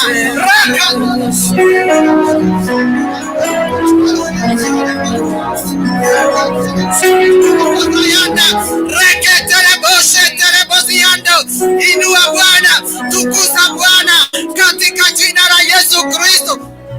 Mashakatara barabosia reketere bose kene mayanda ramashakara babose keterina yanda ramashakatari masekere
Makataribasina kitarabosina mayanda rababose tekezenia makatatu zikiridi mai rabozeke na mazayanda rabaziki ramazeka rabazaya rakatarabose tererebosia rikateri mazianda rabaziki rabazaka taribaboria. Tunakuabudu Bwana, tunakushukuru Mwokozi. Wewe ni ngao letu Bwana, wewe ni tegemeo letu Mwokozi. You are a limit breaker in the mighty name of Jesus Christ. You are the lifter of our head. We worship you, we bless your mighty name. Your word says you are able to do more exceedingly abundantly above what we may think or imagine. In the mighty name of Jesus Christ. Jioni ya leo Bwana, tunasema wewe ni ngao yetu, tunasema wewe ni kibirio letu, tunasema wewe ni Mungu wetu uliyetufia msalabani Bwana, uliyelipa gharama Baba yangu ndiposa tupatikane Mwokozi.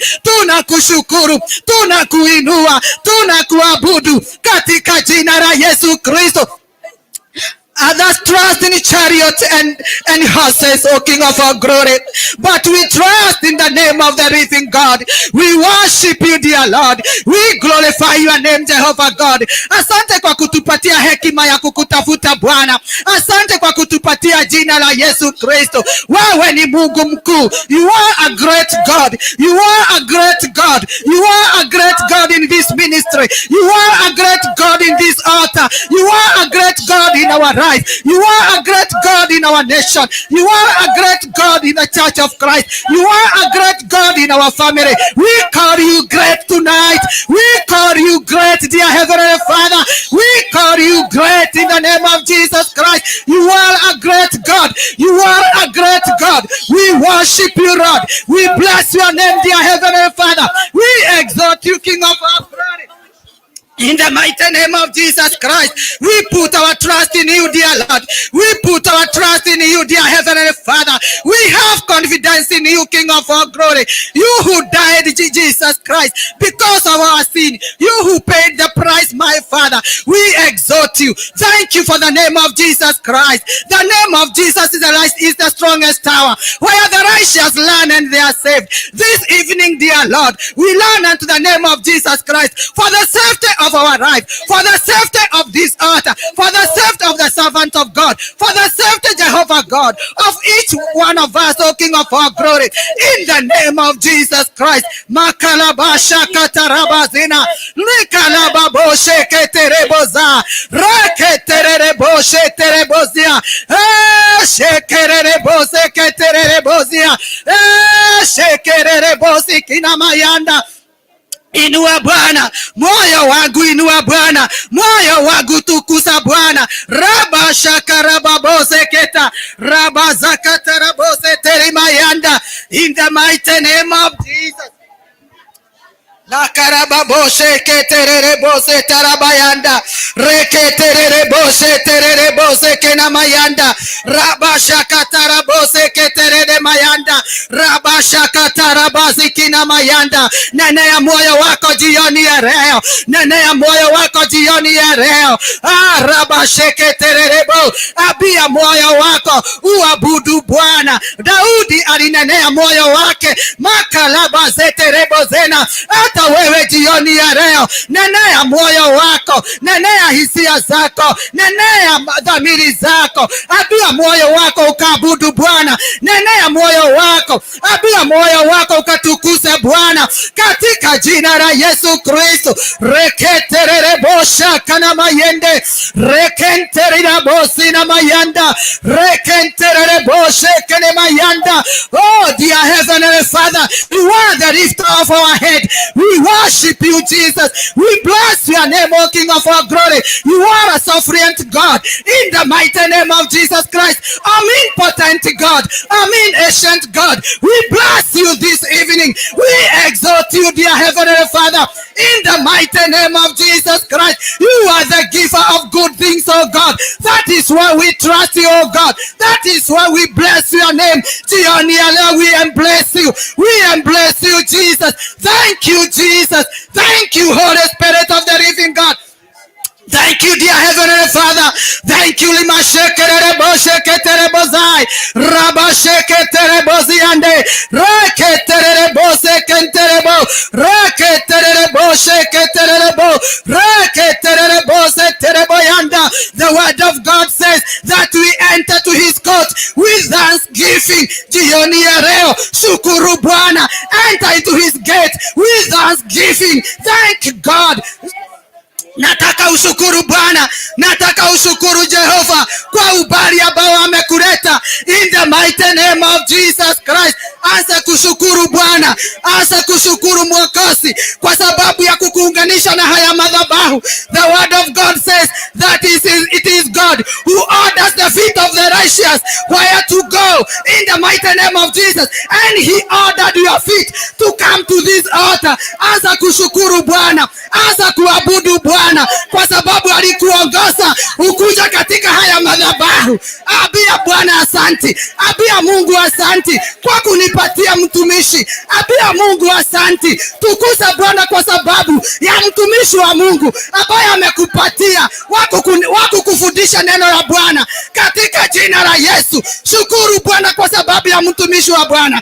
Rakatereboshe kene mayanda reketereboshe keterebozai rabashakata makatekezeta mashakatarabozai reketerebosika rabasheketeribayanda. Jioni ya leo tunasema Jehova ni our Ebenezer. He is our Ebenezer in the mighty name of Jesus. Thank you Jesus. Thank you Father. Nataka uabudu Bwana, nataka ushukuru Bwana kwa sababu ya kukuokoa. Alikutoa kwenye giza akakuleta kwenye mwangaza. Chukua nafasi hii, shukuru Bwana kwa sababu jina lako limeandikwa katika kitabu cha uhai. Makalebo zeterebo shekerebo zaya. Wewe sio yatima tena, wewe uko na Roho Mtakatifu. Yesu Kristo alisema sitawaacha kama watoto yatima, nitawaachia Roho wangu Mtakatifu awe anawaongoza, awe anawarinda, awe anawafundisha katika jina la Yesu. Go before the Lord, worship the Lord. Makalebo sheterebo zina. Tukuza Bwana kwa moyo wako wote na mawazo yako yote katika jina la Yesu Kristo.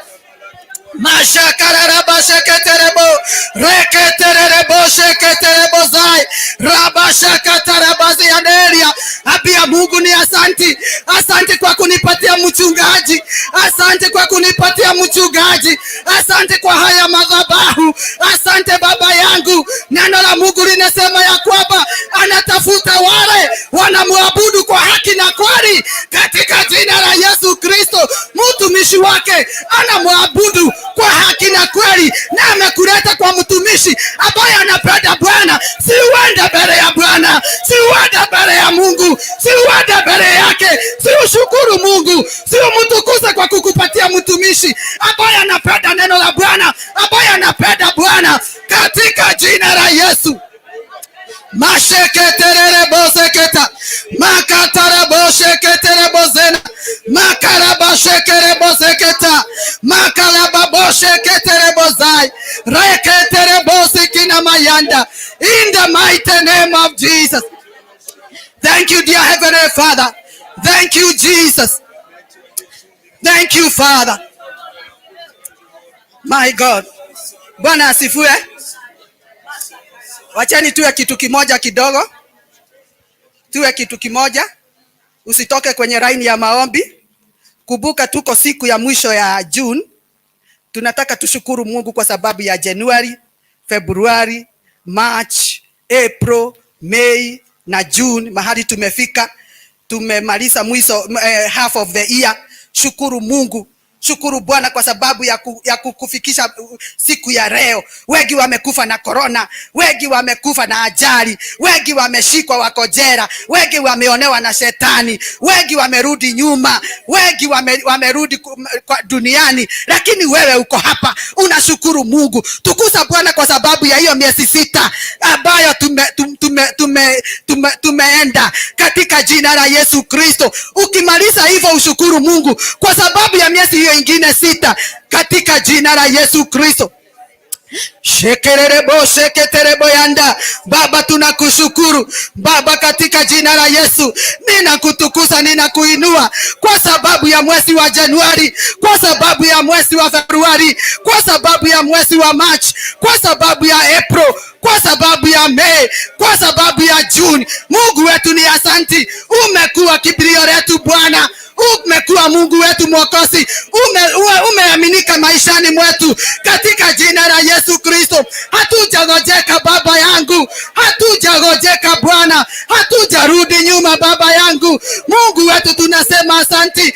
Asante kwa kutuficha Baba yangu. Asante Mwokozi wetu. Jioni ya leo Bwana, tunasema macho yetu tunakuinuria macho yetu mahali msaada wetu unatoka kwa Baba yetu. Ni asante kwa kutuficha. You have provided for us, O King of all glory. Wengine wetu tuko na watoto na wako shule na wameenda shule Baba yangu. Mungu wetu, na umeficha watoto wetu. Mungu wetu, hujawacha miguu yetu ikwasike ama yetu tuanguke katika jina la Yesu Kristo. Tunasema asante. You have provided for us in the mighty name of Jesus Christ. Umetupatia maji ya kukunywa, umetupatia chakula ya kukula, umetupatia nyumba ya kuishi. Tunasema asante, tunakuabudu, tunakutukuza. Ni asante. Asante Jehova, asante kwa miujiza ambayo umetenda kwa hiyo miezi 6 Baba yangu. Asante kwa sababu umeonekana maishani mwetu. Tunasema asante, tunakuabudu Bwana, tunakushukuru. Hatuna Mungu mwingine isipokuwa wewe Bwana. Mungu wetu ni asante. We trust you. We put our confidence in you in the mighty name of Jesus. Thank you Father. Thank you Jesus. Thank you Father. Thank you Lord. Hallelujah. Hallelujah. Sasa nataka tushukuru Bwana kwa sababu ya mwezi wa Julai. Shukuru Bwana kwa sababu ya mwezi wa Julai. Enda mbele za Bwana, ambia Mungu ni asante kwa mwezi wa Julai. Asante Baba yangu kwa sababu ya mwezi wa Julai.